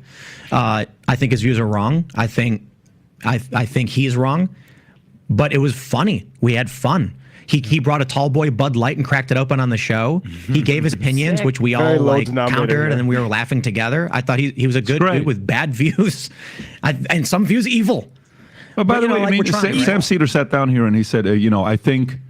Holy crap, is it 168? Keep going. How many videos are there? That's as far as I can scroll. But you know what else? But wow. Let me ask you this though. Hold on. When you see, is that all we did? I think maybe Kelly fell behind on putting some in the playlist.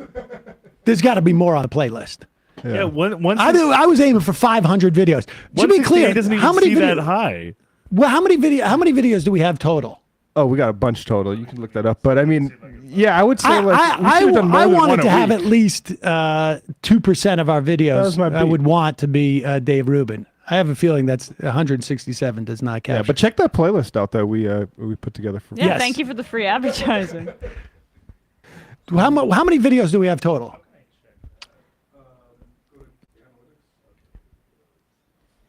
We better have hit our quota for Dave Rubin videos. Someone's getting fired. I want Tim Pool. I want us to do twice the amount of Tim Pool, except for. It's right there at the top of the channel. 21K. 21,000? 21,000 videos. 167 is like not even.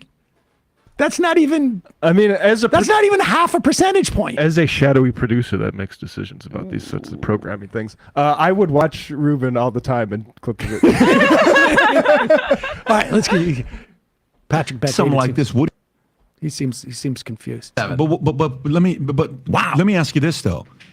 When you see something like this, what do you think about when a guy's done 167 reaction videos on one person? He loves you. Get a personal vendetta. Loves you. I mean, that's not a good look. If you pull up me and you pull up David Pacman, you're going to find Biden and Trump thousands of views probably.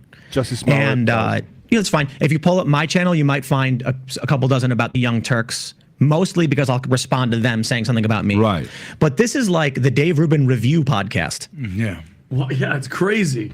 That's pretty wild. So this is one thing I was told explicitly, that they were like, we don't know what his deal is, but wow, he's got a lot of Dave Rubin videos, and that kind of is like the perspective. Look, he gets a lot of views from me. He has a lot of videos about me too. I don't know how many videos he has about me, but the perception is he is not a good faith individual trying to have a political argument. He's trying to WWE style fan his audience into.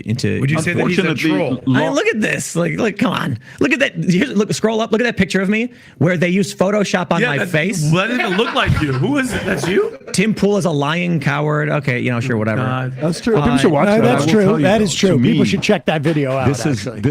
That's actually relevant to the story Tim tried to tell at the beginning of this. But yeah, okay, there's more of this. Sure, whatever. But I will tell you though, to me, this is look not at this. Tim Pool haunted by Thanos. What the hell? Let me tell you the story too. It's a really good. Oh, they got another one from yesterday. So look at that. Tim Pool claims he's not conservative, shredded by Lance from the Surfs. So I had a conversation with Sam Seder. This is one of the biggest challenges for me, trying to talk with people like Sam Seder. I say, Sam. I think we were talking about healthcare. This is years ago. It's like 5 years ago. And actually, first thing I'll say, Sam Seder was the first person in media to ever shout me out and positively comment on my work. So shout out Sam. And so we're having a conversation, and I said, it sounds like your views are utilitarian as opposed to like deontological morality. And his response was something to the effect of, I don't know what that means. And then I'm like, okay, like Thanos, for instance. Like let me bring this down to that's not how the conversation went. Can we pull that up even? As far as I remember, I said, I don't care. I said, I don't care. And then he said, well, I'm going to say something that's going to make you upset. And I'm like, what's this going to be? And then he says Thanos. And to be honest, I had no idea who he was even talking about because, again, my son was not yet 8 years old. And so I had not yet watched the Marvel Cinematic Universe garbage movies, incidentally. But and I think I said, I don't care about that either. And ever since, he has been incredibly upset because... It was a little embarrassing. Do we have it? Let's see if we can find that segment, because I think it's very telling about Tim's psychological issues that he is. Oh, look how young I looked. And who photoshopped his face? Oh, that's okay. Yeah, go ahead. That's just how he Wait, looks. do we have it? Let's see it. Play that. I don't know if that's it. Yeah. So for instance, like Thanos was utilitarian, and Captain America was deontological. I didn't. So Thanos willing to reduce the suffering by killing, hundreds of trillions, versus the thousands of trillions, which would be living better off. So yeah. So for instance, no, it's not it. This is not the. All right. Well, you do say I don't care. I said I don't care multiple times to what he was saying. Not I don't understand what you mean. I don't care about deontological or utilitarian. I don't care. What he what really upsets about him is because he acts like he's doing all this serious stuff about Joe Biden when he's actually doing this 40 videos on Jussie Smollett. But it's lowest common denominator stuff. It's Lance cracked a beer open, but you did the lowest common denominator thing when you said I don't care to your stupid bullshit about children's movies. Exactly. Yes. And here's the bottom line: if Tim felt he had any substantive arguments, he would have me on to embarrass me, because there is nothing that would be more embarrassing to me. You have the measure of him, Tim. Than Tim being able to tell me why we shouldn't have single payer health care, or why we shouldn't have whatever it is. Pick it. If you're a grifter, it shouldn't be so hard. It should be for super you. easy. Yeah, it should be really He easy. could call in right now, and I wouldn't know who it is, and he can have his whole thing planned out. And you'd go on his show now because, look, we're Absolutely. vaccinated. So. Listen, I told him in the past, I said, happy to come on, but in October of 2020, I was not going to fly down to it. And he subsequently, all got COVID in that office, incidentally. I believe subsequent to that visit. All right, let's just play a little more, and then we can get out of this. They go on for a while. it's I'll call it dickish. Oh wait, well yeah, you found it. That is it. Go back a little bit on that. Because that's what I remember. He was like he thought I was gonna feel bad about it. Like he almost apologized up front. Like I hope this isn't too mean to say, but you're like Thanos. Why is it so zoomed in? I don't know why, but we'll play it. I'll tell you something you're not going to want to hear. No. Go back even a little bit more. Because I will tell you something you won't like to hear, though. I'm willing to sully myself if that's the outcome. But I'll tell you something you're not going to want to hear, and I admit it's I'll call it dickish. Utilitarianism is typically the villain in most movies. I don't care. Yeah. So for instance, like Thanos was utilitarian, and Captain America was deontological. I didn't. So Thanos willing to reduce the suffering by killing hundreds of trillions, versus the thousands of trillions, which would be living better off. So But I'm not, it's like comic book movies. I'm not having to kill anybody. I'm just voting and choosing. I mean, if you vote in favor of somebody who's going to build a concentration camp, you are. Oh, this is what it was about. It was about my saying I'm going to vote for the lesser of two evils. And I think I had brought up we had once gotten a caller saying would you vote for the guy who wants to do 2 concentration camps as opposed to, let's say, 10 concentration camps? And my response is, are there only 2 people running? And if the answer is yes, then I will vote for the less concentration camps. And I was explaining that to Tim, and he said, he started talking about deontological and utilitarian, and I'm like, I don't care. And he said, well, then I've got something I'm going to tell you that you're not going to like. You're like all the villains in all the superhero movies. And I'm like, well, I'm also not 2. And I don't care. Yeah, I love the idea of Thanos getting in line at the ballot box to vote for Daniel Goldman. Oh God, go. And then I'm like, okay, like Thanos, for instance. Like, let me bring this down to an analogy. Thanos in Avengers is a utilitarian. Like, did you get from that clip that he was telling me Thanos to explain it to me, or just to sort of say I wasn't asking for an explanation. I said I don't care. His post the fact rationalizations. And this so is funny. 5 or 6 years later. Yeah. He's been developing this story in his head. an analogy. Thanos in Avengers is a utilitarian. I will sacrifice half of the universe to save the other half, maximizing the amount of good. Deontological morality, you cannot take an immoral action, period. The idea that you would commit an immoral action against an individual is wrong. You can't cross that line. In doing so, he turned it into a meme saying, and then got all of his people to start tweeting at me nonstop because they didn't understand this. And I tried to relate to them. They insulted me for it. I'm like, that's what Sam Seder does. Instead of having a good faith conversation and saying, I now understand your point, or I'm sorry, I don't understand the reference, he makes videos like that. Can you pause it for a sec? Because I don't think anything that happened or anything that you said is in bad faith. What I would say is in bad faith is mischaracterizing your kind of like silly usage of a child's villain in order to kind of strip all context out of politics and pretend that that's what we're talking about here. Yeah, no. I mean, he's mistaking bad faith with disrespect. That is exactly right. That is exactly right. It was not bad faith at all. I was completely upfront that I just did not have any respect for your analysis of this. Yes. It does not matter that I take a utilitarian view versus a deontological, because all you're doing is naming what I have already explained to you, and you're doing it as if the important thing is your high school libertarian debate that you can name the logical fallacy that you think I am engaging in. You're acting in, no, we talk about politics here on this program. I have a textbook right here, and you just stepped outside the lines. Yeah. And the idea that, like, I am driven by the fact that Marvel Cinematic Universe finds it more convenient in a fictional narrative to make the villains utilitarian versus deontological is completely irrelevant to what I'm talking about. In fact, the fantasy world that libertarians, right-wing libertarians like Tim live in, is exactly why they live in that fantasy world.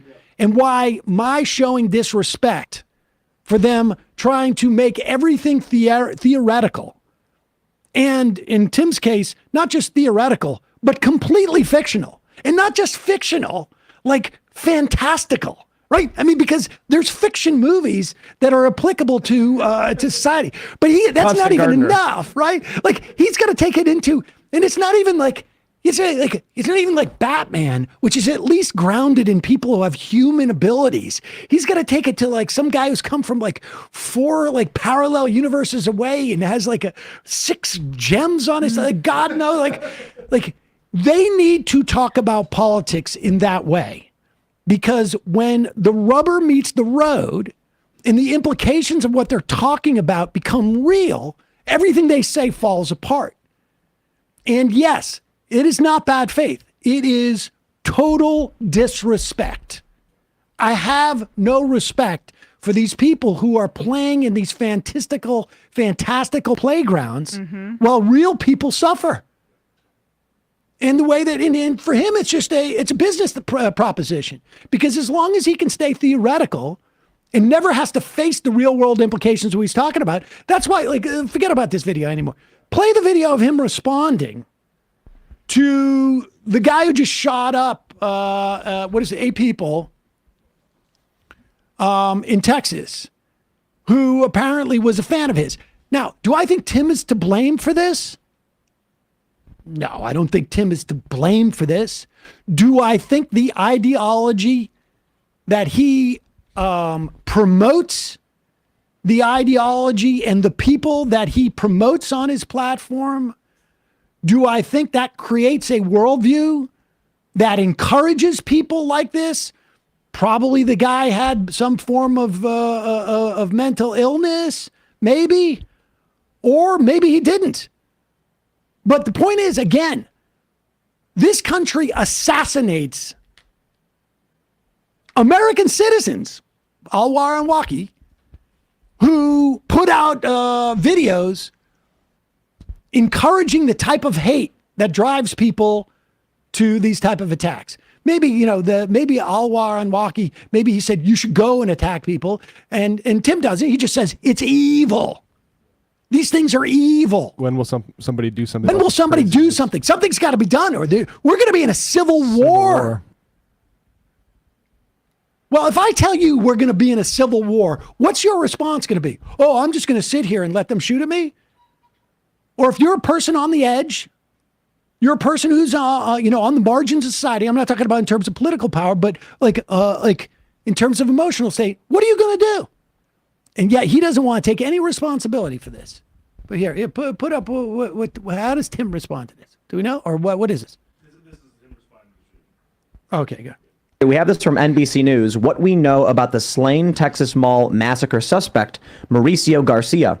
Garcia, who had a tactical vest, was armed with a rifle and a handgun. A senior law enforcement official said. Authorities said he was a suspected... Oh, I'm sorry. What's that behind Tim's show? Oh, he's just got a couple of weapons there. All right, go ahead. Sorry, just looking. No Nazi sympathizer. Now, this story it's a tragedy. It's unfortunate. And we have, unfortunately, too many of these stories that end up happening in the media. I'm sorry, that end up happening and then end up hitting the media. So, I mean, the first thing I just want to say... I'm sorry. Can I get some clarification on that? The problem is we have too many of these stories in the media. No, I mean, too many of these stories that happen that end up hitting the media. Like I'm sorry, the media should not be covering. Critique yeah, I guess. I mean, the problem is that they're highlighting. We should only be covering stories when 9 people get killed. Go ahead. Any of the politics from either side is, we don't want these things to happen. We want these things to stop. We need to figure out what the issue is in our society, in our culture. I genuinely believe it's disassociation. It is a dejected society where individuals don't know or care about each other. And they seek validation or they seek to push some extremist ideology. And then this whole thing creates a recipe for disaster. And I'll put it simply, I think it's multiculturalism. And not the idea that people of all different types are holding hands on the rainbow. It's that you have different communities stacked on top of each other and next to each other with wildly different views, and they don't like each other. And then people who are crazy will do crazy things. But what ends up happening today... So wait a second. This guy is responding to a neo-Nazi shooting up people in a mall by saying that the reason why we have this type of violence in society is that we have too many different types of people living near each other. Yeah, it makes sense why the shooter was a fan of his. I mean, that is unbelievable. I'm going to defend my being mentioned in the context of this by basically saying, I agree with the shooter. Not his tactics, of course. But of course it's going to drive someone because of all that multiculturalism, it's enough to drive a man insane. I mean, Ayaan Hirsi Ali said this about the Anders Breivik. Like, basically, like, what do they used to call it? The suicide of Europe, because they're letting in so many Muslims. He had no choice. Like, what are you going to... Something's going to happen. Yep. Look what you made us do. Revealed! Texas gunman staked out massacre mall to monitor peak times 3 weeks before killing 8 and posted details on Russian social media alongside photos of Nazis, guns, and ammunition. You see, here's where we get into the PSYOP. No one knows if this Russian social media profile is actually belongs to this guy. A Bellingcat researcher named Eric Toller just said, I found this profile that looks like it's his. In fact, I'm pretty sure he even said, I didn't verify it. I don't know. Now, the photos that are coming out, I don't want to show many of them considering the sensitive I'm sorry, but by this point, this has been verified. This has been verified by multiple news outlets. You can look up the Southern Poverty Law Center's research into this shooter, but there are a variety of different media things that the shooter consumed. Libs of TikTok, Tim Pool, Nick Fuentes, the Daily Stormer. He had Nazi tattoos. This is verified. So I doubt Tim will issue any kind of correction. Maybe he will, maybe he won't. But it's not just Bellingcat now. It's a bunch of different outlets. Well, let's just for a moment, though. Even worse that, like, okay, so, listen, we should always be somewhat like, we should have our reaction to information that comes out in these situations should always be measured, and it is much better to slow walk things. Provisional, because so much misinformation comes out in the wake of these things all the time. As such, though, to assess something as a PSYOP you might want to take a couple of breaths too before you Well, say something is a psyop. Yeah. But on top of which, I still think the most damning thing is that he's going on and saying that the reason why we get neo-Nazi killers is because, well, even if you didn't know that this guy was a neo-Nazi, the reason why we have people being shot up is because we have too much multiculturalism. Right. How is that different from what the guy purportedly was doing this for? Right. Like, how is that different from the fundamental basis of the ideology of a Nazi? It's Tim Pool Fenster, though, because he thinks that he would go back and say, I have plausible deniability because I'm not advocating for the kind of agita and anger and fury that comes from multiculturalism. I'm just observing it. Just explaining it, yeah. Even though that's... But it gives away the game that he has to go all the way and call it a psyop, because the responsible thing to do would say is, look, things could be coming out that could prove this stuff wrong, but just to the sense that, like, let's say this stuff is true, let's address it. Well, that's really difficult, because if addressing it is to say, like, oh, this guy posted multiple screenshots of my interview with Elijah Schaffer, and so it's like you can't go down that road, so you instead just say this is a psyop. Continue. That are coming out. I don't want to show many of them, considering the sensitive nature of these things. They don't show his face. And Ian Miles Chong actually found that most of these photos are from 5 years ago on a random subreddit that were making fun of these people. I don't know. Ian Miles Chong, who is zero credibility as a researcher or critic of anything. No. He's Bullprog says Tim Pool regularly cites the Daily Mail. I mean, just in general, the point is like his. He's saying it's a psyop. He's but, psyop, right? but, He yeah. does. He does. He's a very serious person thinking about deontological versus utilitarian thought, as he cites a tabloid for half of his fucking. I mean, this is from the New York Times. How much money does Tim Pool need to make before he feels like maybe I shouldn't be adding to this? Yeah. New York Times now say the profile found on social media site OK.ru matches the gunman's birthday and refers to a motel where he was staying before the shooting. The profile also includes language praising Hitler, which references to neo-Nazi website The Daily Stormer. That tracks with the Nazi tattoos. Yeah. The Nazi tattoos could have been a giveaway. Maybe he was I making wonder fun of why them, Tim though. didn't show any of the pictures that the guy posted. Because on it's there. sensitive. Oh, because it's pictures of him with that guy too racist for the Blaze. Well, actually, I want to correct that. Elijah Schaffer I thought it was about the racism and taking shots at Mormon. There was apparently a sexual assault accusation. With regards to all that, right, too, fair so. enough. Yeah, sorry about that. We wouldn't want. Sorry, to we got the besmirch his wrong character thing as a to get- yeah, racist. exactly. He's just a. Sorry, he's not a racist. A He's just predator. accused of sexual assault. Yeah. Well, also racist. Let's go to the phones. I don't know how these people sleep at I night. They're not sleeping well, apparently, since Sam's been on Patrick's Oh! Calling from a 919 area code. Who's this? Where are you calling from? Hi, Sam. Yes. My name is Godum, and I'm calling you from Apex, North Carolina. What's your name? And I've been wanting to call you guys for a couple of reasons, but I'll make it quick, and because I know you like it quick. Your phone is really. The first reason is my family. We went on a vacation trip to Jamaica, and we are Indian, and so we kind of fit in there. But we saw a lot of white people going there too. Do you think when white people go to like foreign places and all that, some of these racism and this privilege comes in? And also, how should white people pay service and all that type of stuff? How do you think tipping and all that should occur? Because when I look there, and I noticed everybody was being nice, but I wonder if race ever went through their heads. Like, I'm here a white person, and all these black people are serving me. What do you think?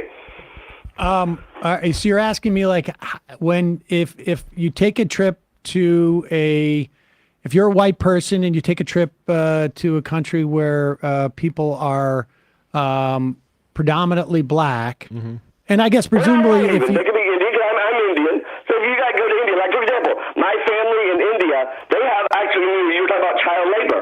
My family has child labor in India.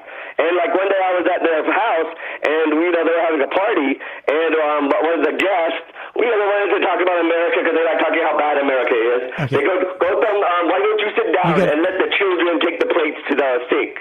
And I literally said to him, I go, excuse me, I don't have children do my work for me. You know, and all that kind of stuff. So all right, Louis. So you've just changed. So do I think that That's kids? the same thing, but it's sideways. Okay, I'm sorry. You gotta let me respond to you. I'm trying to, first off, your phone doesn't sound very good, but I'm trying to get you to clarify what. I apologize. Yeah, okay. Trying to get you to clarify what you're talking about. So do I think kids should clear the table after dinner? Yes. Particularly in my house. No, I don't think they're getting paid. These are child labor. That's what I'm trying to say. Yeah. These children live with them, and their sole job is to work for them. Yeah, I mean, I think if I was an Indian national, I would have maybe a different perspective, and certainly, in countries where the development of the economy is different than it is here, and blah blah blah. Okay, you're not really interested in an answer from me because I'm trying to. Sorry, I am, Sam. I have I just talk fast. Sorry. Well, no, you're not just talk fast. You also just keep talking. Sorry, Sam. Sorry. People tell me that. Okay, so do I think there should be the same child labor laws in India as in the United States? My general answer is probably no, not necessarily. I'm not, to be honest with you, familiar enough with the situation in India. I understand. So that would be my answer in that regard. But did you say something about tipping? Yeah, no, in Jamaica. I combine two things together because to me they're the same thing. Because when I go places, I go as an American. So when I Okay. Wait. Listen, I really am not that too interested in how you go there. But you're asking me, do I think you should tip if you go to Jamaica on vacation? No, how does it feel as a white person to go to a predominantly colored area? And then, is there any racism? Do you think? I felt. Yes. I was looking at it. Well, yeah, I think that. I'm not even The sure. answer is yes. I'm not even sure I understand what the question is. So let's maybe hang up and reflect on. I have something to say. I appreciate the call. I apologize, Sam. That's okay. It's just Yes, of course there is. My grandparents took me and my family on a cruise for their 60th anniversary like a decade ago. Went to the Caribbean, and absolutely, you are conscious, whether in a good way or a bad way, of different sorts of privilege. Like on the ship itself, all those folks are extremely underpaid from like Southeast Asia. A lot was the one I'm on, and you get to the actual locations, and it is extremely there's a gentrified little port area with knickknacks and stuff like that, and it's weird and extremely corporate-y, and then you go outside the gates of stuff like that. And then it's extreme poverty. Which island are you talking? I'm talking about Haiti. He mentioned Jamaica, that was my experience. I did Haiti and too. Jamaica. Did sandals there or whatever. And I went outside the gates of the gentrified port area, and within 30 seconds, I was offered marijuana and the opportunity to play with the guy's sister in his backyard for money.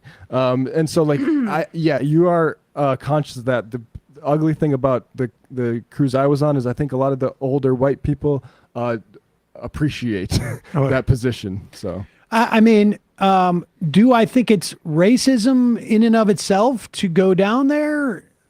No. Do I think that there is an exploitive, colonial and post-colonial dynamic that's at play that is, structurally? Yes, of course. And it really, I mean, frankly, I think not looking at each country, after that, not looking at each country is in and of itself sort of a little bit racist. Like the dynamic between if you go to Belize is different than the dynamic if you're going to Haiti, then is different from Jamaica. There are some fundamental similarities in terms of both being subjected to colonialism. I mean, but Haiti's reparations got to go to, they got to literally pay reparations to free themselves to France. But yes, just tip well, as he said. I mean, tip well. But yes. If you want to go to a tropical. Don't be an ugly American. Don't go as an American, I guess. Yes, and don't But I would also recommend tipping well in every country. Everywhere, that you're at. So, but there's definitely yes. Is there exploitation? Yes. Is tourism necessarily exploitive? Regardless of where it is. I don't think that tourism is necessarily exploitive. I didn't feel like I was exploiting the French. Well, I mean, I did get free healthcare.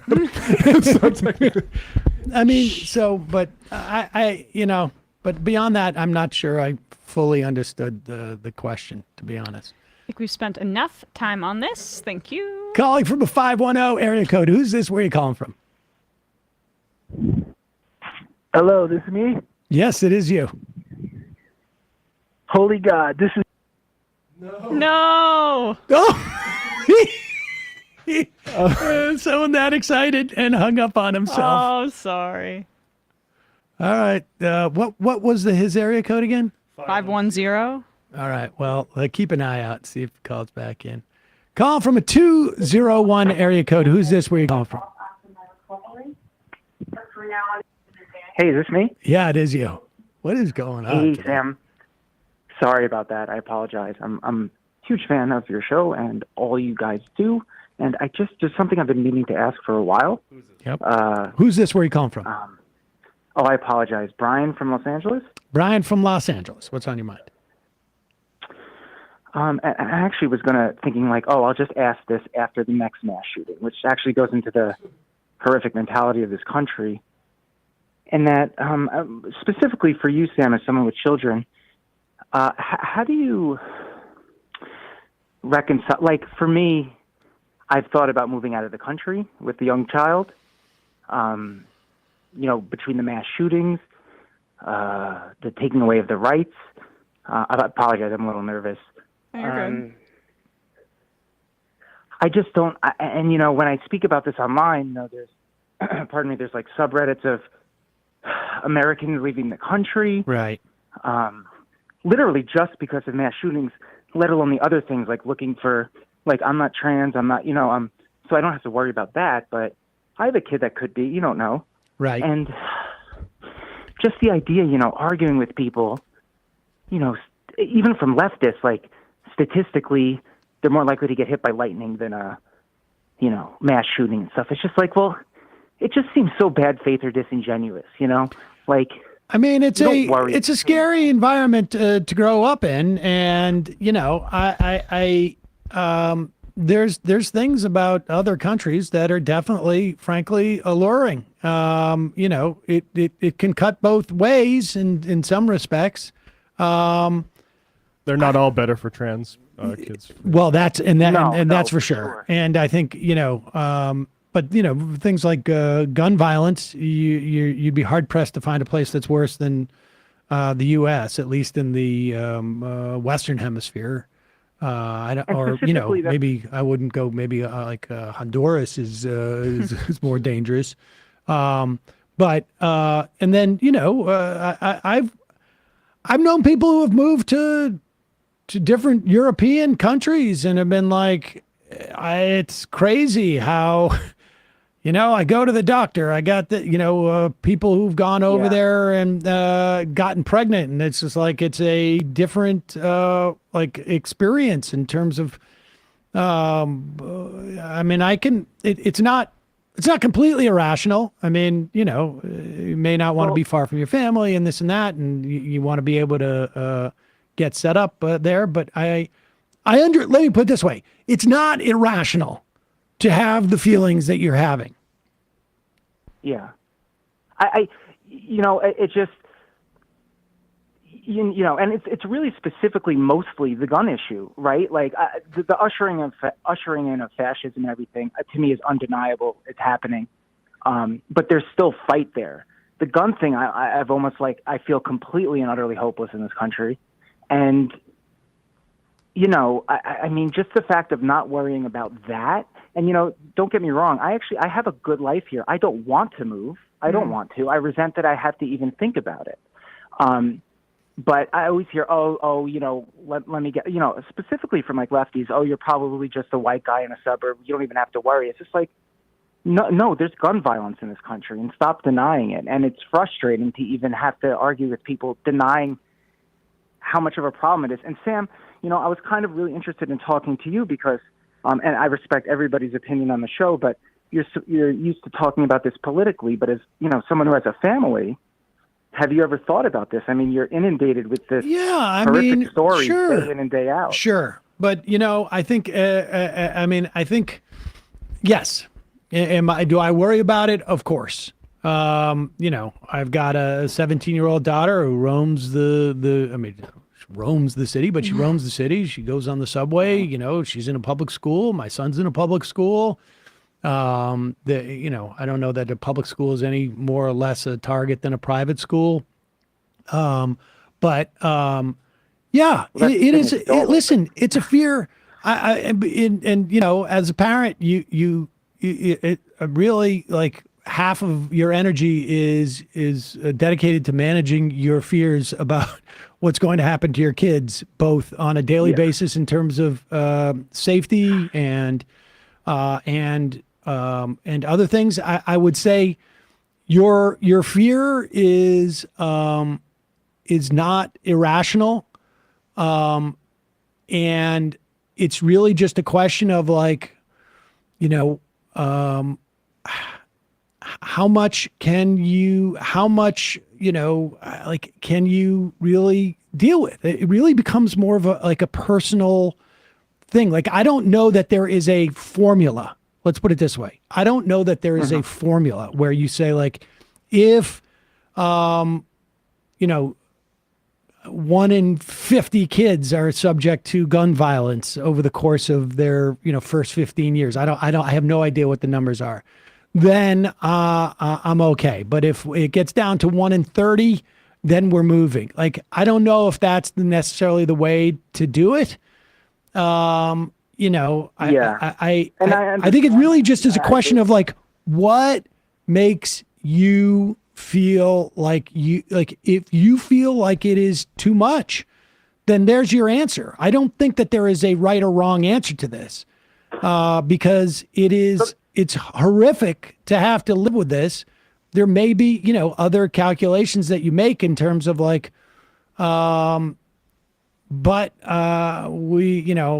this country or in this place, I have access to, a good job, and I can provide, for my kids in this way or whatever. I mean, I think it just becomes a personal calculation. I'm just so resentful of the fact that a mass shooting by an AR-15 in a mall gets reframed in the same level as a car accident or whatever it may be. It's so upsetting to hear it. Well, the point is that we really do need transportation in our daily lives to get from point A to point B for work or to socialize. We do not need semi-automatic weapons to be allowed to essentially roam the streets. And that's the point. It's that, we have X number of deaths a year in car accidents, right? I don't know what the number is, 20, 30,000, maybe more annually, but it is a risk that we assume because of the benefits that are associated with that. That's what everything is. And there are no benefits to society to allow for these weapons to be accessible to everyone. There's just no argument. And they're going to say the Second Amendment, and I say this is made up. It's made up because it was never considered an individual right until 2008, when the country was over 200 years old, 240 years old, whatever it was. Suddenly, this right is developed whole cloth. And every day we talk on this show about things that are developed whole cloth at the Supreme Court. And that's what happened in that Heller case. And and that's the point. Talking about, so, and when you talk about the cost-benefit analysis of why do we have these things for society? Do they measure out? What are they? Now I feel like I'm having to make that analysis. Do I go to this public event gathering? Do I go to this parade? I mean, do I go? And I'm like, I never experienced that growing up, ever, until years after Columbine, probably. Yeah, and it's just insane that. I agree with you. I agree with you, and I think there's two different aspects of this. What are we going to do about it as a society? And that's where, the politics come in. And then there's, you assessing for yourself and your family, along with, your partner, and maybe your kids, depending on their age. Like, what makes you feel comfortable personally? And I agree with you. The frustration is there. And if you stay, you channel the frustration into politics and try and do something on that side. But I appreciate the call. Gotta jump. And I appreciate it. Sometimes it's just nice hearing another leftist say, even in a non-political way, that, they worry about these things too. Of course. For their own family and everything. Of So course. I appreciate that. Appreciate the call. Thanks, guys. Bye-bye. All right, one more phone call and then we'll do some IMs here. Did that, what was that? 510. I don't think they call back. I also am a bit partial to the Matt Walsh ice skating thing. Oh, all right. Let's do a quick phone call, then we'll do Matt Walsh. Yeah, let's do it. This guy, when he runs out of bashing transgender people, can't really go much further outside of that. Calling from a 614 area code. Who's this? Hi, Sam, Emma. This is Kathy, the rare cishet female caller. And Kathy, where are you calling from? I am calling from Columbus, Ohio, or as I like to call it, the Florida of the Midwest. There you go. Yes, it's getting more and more Florida every day, except for the weather. Oh my goodness, I like Ohio Columbus man. though. I've been there. I went there, and it's a cute little. I mean, it's a college town, so I like Columbus. I love Columbus. We are very gay friendly in the city. We're mostly peaceful. We got some cop issues, definitely. But today I wanted to talk about that video of the active shooter drill.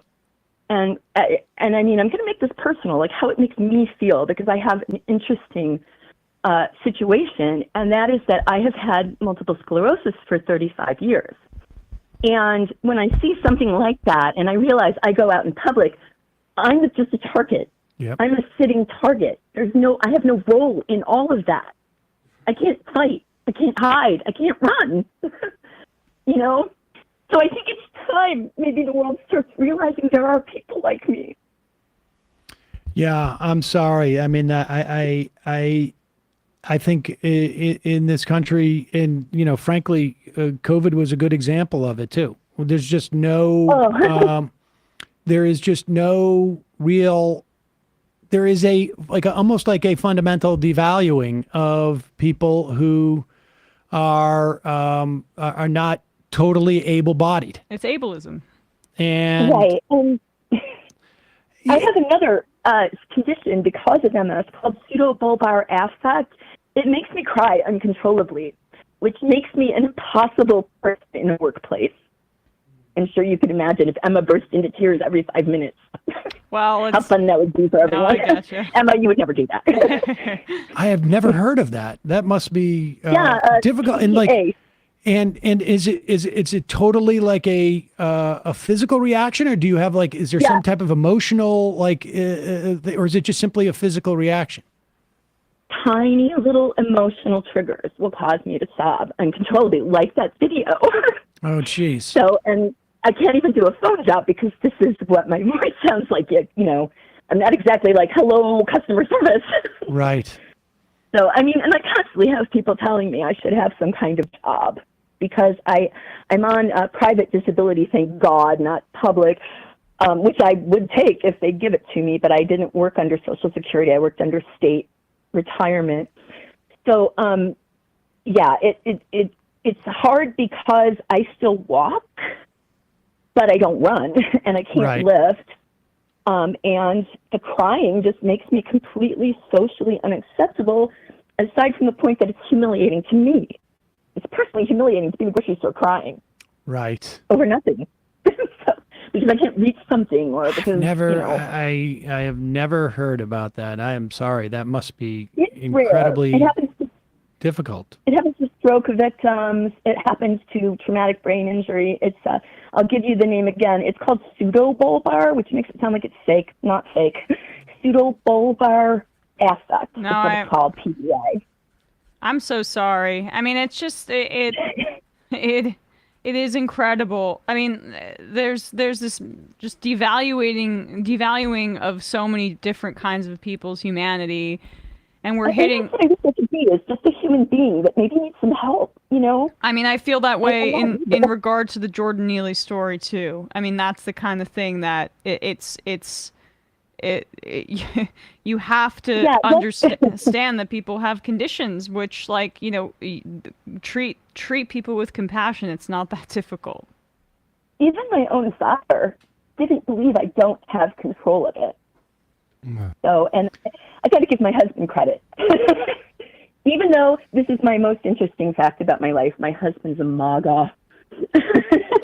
So imagine. He's my caretaker, though, so I just kind of tread carefully around it. I feel like a spy behind enemy lines sometimes. Well, people are complicated. Wow.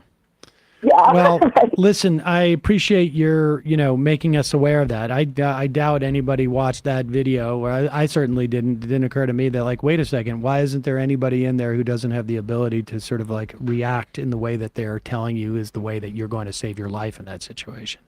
Right, and that just, doubles down on that sense of helplessness you get anyway. Right. Well, yeah, and I just want to say one more thing about that. We're surprised our kids are becoming more and more leftist and more radical and more liberal. These are the generation that grew up with active shooter drills. I did not do that, Sam. I'm your age. Yeah. Yeah, we did We not never have had that. to go through that garbage. Nope. Right, and I can't imagine the stress that I would have felt as a 15-year-old trying to figure out how I was going to run and hide and fight. You know? It's like, I cannot tell you, I've already mentioned many times I listen to the radio in the morning, and how many times I have to run, and I'm listening to the news, and I'm listening because I listen to the news to see how they're going to report things at the bottom of the hour. A little bit of music, and more often than not, I'm there with my 10-year-old son, who's either doing Legos or his, very narrowly allotted iPad time in the morning. And I have to run to turn off the radio because I'm like, how many of these shootings is he going to hear about? And he inevitably he hears about them, but it's really it's impossible for me to imagine how he processes this. And yeah, one last thing too is, why aren't we marching? Where is our march? We need the kids. We need another march. I will go. I can't march fast, but I will go. I will be there. I don't know at this point. I mean, marching is good, but I don't. I mean, I think it's going to be a long hill to climb. Essentially, that is really going to involve. I think ultimately is just it's going to have to do with the courts. Yeah, I mean, and I agree. But I agree with making guns as expensive as they possibly can be. Anyway, I got to go. I know. Appreciate the call. Thanks so Kathy. much. And Thanks I for hope that. I'll call back, and I hope I didn't freak you out by crying. No, I appreciate that perspective. Thank you. It'd be funny if that run hide fight commercial or ad ended in them running straight past the shooter and right into Remington headquarters and beating the shit out of the executives. Yeah. All right, that completes the call-in portion of our program, ladies and gentlemen. All right, should we do this, Matt Walsh? We can save it for tomorrow if we don't have enough time. I mean, yeah, let's do it tomorrow. I'll be here. I want to see you do this. I want to make sure I watch this happen. All right, couple IMs, and then we got to get going. Violet Orchid. Tim is an ethno-nationalist. The essentialism is a direct result of that. Sleepy Mailman. Matt, are you at all concerned about the moral panic being created around AI in the art community? Is this another attempt to strengthen copyright law and further commodify art, as been done with every new tech advancement in the arts since the printing press, or is AI fundamentally different? I mean, I think there's a panic that's sort of, I understand why people are concerned about the impact of it, but I am concerned that the only way we're going to figure out how to address it is more property mongering by extending copyright and that sort of stuff. And I don't think that's the right solution for anybody. I don't know why you have to extend it temporally as opposed to... yeah, I mean, these sorts of generative AI shouldn't be able to pull from images that they don't site. And there's AI people that say like, well, we can't get it to do that. Like, well, your technology sucks then. Right, exactly. Yeah. Why do I have to pay for your substandard technology? If it was really intelligent, it wouldn't need to trace the other things. But that's the profit then, because if it can do that, then it can start divvying up the profit it gets, and the people who own the chips itself don't get to pocket it all. Wonder Breader. I've gone on cruises, and it's basically just the exporting of their labor and also using foreign land. They're just massive factory towns for the cruise liners. People definitely get off on the exploitation of those on the ships working, especially the white savior complex. Custodial artist. So dark. Sam, we know that you had the crew produce an almost pitch perfect song, but slightly worse version of Tim's song. We stayed up all night. I want this to be perfect, and I don't want Tim to realize that we've messed with it, but it also has to sound horrible. Dave from Ireland. Isn't the last time meaningful gun reform occurred when the Black Panthers began showing force in public? I bet if Antifa had tooled up to the gills, you might see some reform. Well, that's true in California, Ronald Reagan. But there was plenty of gun reform. That may have been the big ramp up at that point. But Sam's tight pants. It doesn't change the narrative too much, but I think the recent Washington Post poll is trash. It is Trump leading Biden among young voters. Bad sampling in this poll. I think that's possibly true, but it's not as much of an out. I think the head-to-head is less relevant. Let's put it this way. Than the favorability, which I don't think is as much of an outlier as people are saying. But I wanted to talk about that today. We didn't get to it. Antiseptic. My question was, there are federally elected Jewish Republicans. 0 federally elected Jewish Republicans. Is that true? Is the fact that the right just straight up won't elect someone Jewish a valid point when debating conservative versus about anti-Semitism? I assumed it was the opposite. I assumed there were some. On the federal level? Is that true? I had no idea about that. That'd be surprising to me. Cantor was was a high profile one, but he got obviously lost years ago. God, who was the primary challenge that got him? I'm forgetting this guy's name now. Yeah, he's gone. That was too. a big deal. He's gone too from Eric, the guy who asked Eric Cantor in the primary. Yeah, it was he's like, gone. He served for 2. Dave Bratt? Yes, Bratt. That was like the AOC toppling equivalent on the right, except, Algorithms, active shooter drills were veiled as intruder alerts when I was in school. All right, 5 more of these. Yeah, intruder alerts. I remember that too. Yep. Scott 314, Lance from the Surfs was on RM Brown last night, and he said Tim Pool was showing him your DMs before the show unprompted. They're bad for him. That's hilarious. Well, and now everybody can see them because I'm going to put them out. I'm just going to put out tomorrow. I'll just record something and say, here are my DMs, and then we'll just piece it together. Yeah. Okay. The artist. The school shooting video is just more propaganda to scare people away from public schools. Except for it wasn't a school shooting video. It was at a bar. Satisfied MR listener. That FBI bar shooting video was featured in my corporate active shooter training. What? You know what? Maybe we shouldn't have the FBI doing that. Paying for that. I mean, I don't know. I do think the right gets up in arms about workplace sexual harassment stuff. This is by far a bigger waste of time to me. And talk about a psyop. I mean, jeez. Charlie, sure. I bet you we get conservatives turn on AR-15s by sticking Dylan Mulvaney's face on one. Dylan Mulvaney should. That's amazing. Stockholder syndrome. Sam's big grift is to stir up controversy and lure people to watch free interviews about postal banking, Reconstruction, and unions. Sedan. Jenna Doherty. Hey, Majority Report fan. I was the 510 cold caller, and I was actually still on the line, but haha, no worries. Look for me tomorrow. Left his best. Will do. Dan from Columbus. I was sure when Sam said we're going to take one quick call and then get to the Matt Walsh clip, the next caller will be a libertarian. The show will go another 2 hours. And the final IM of the day.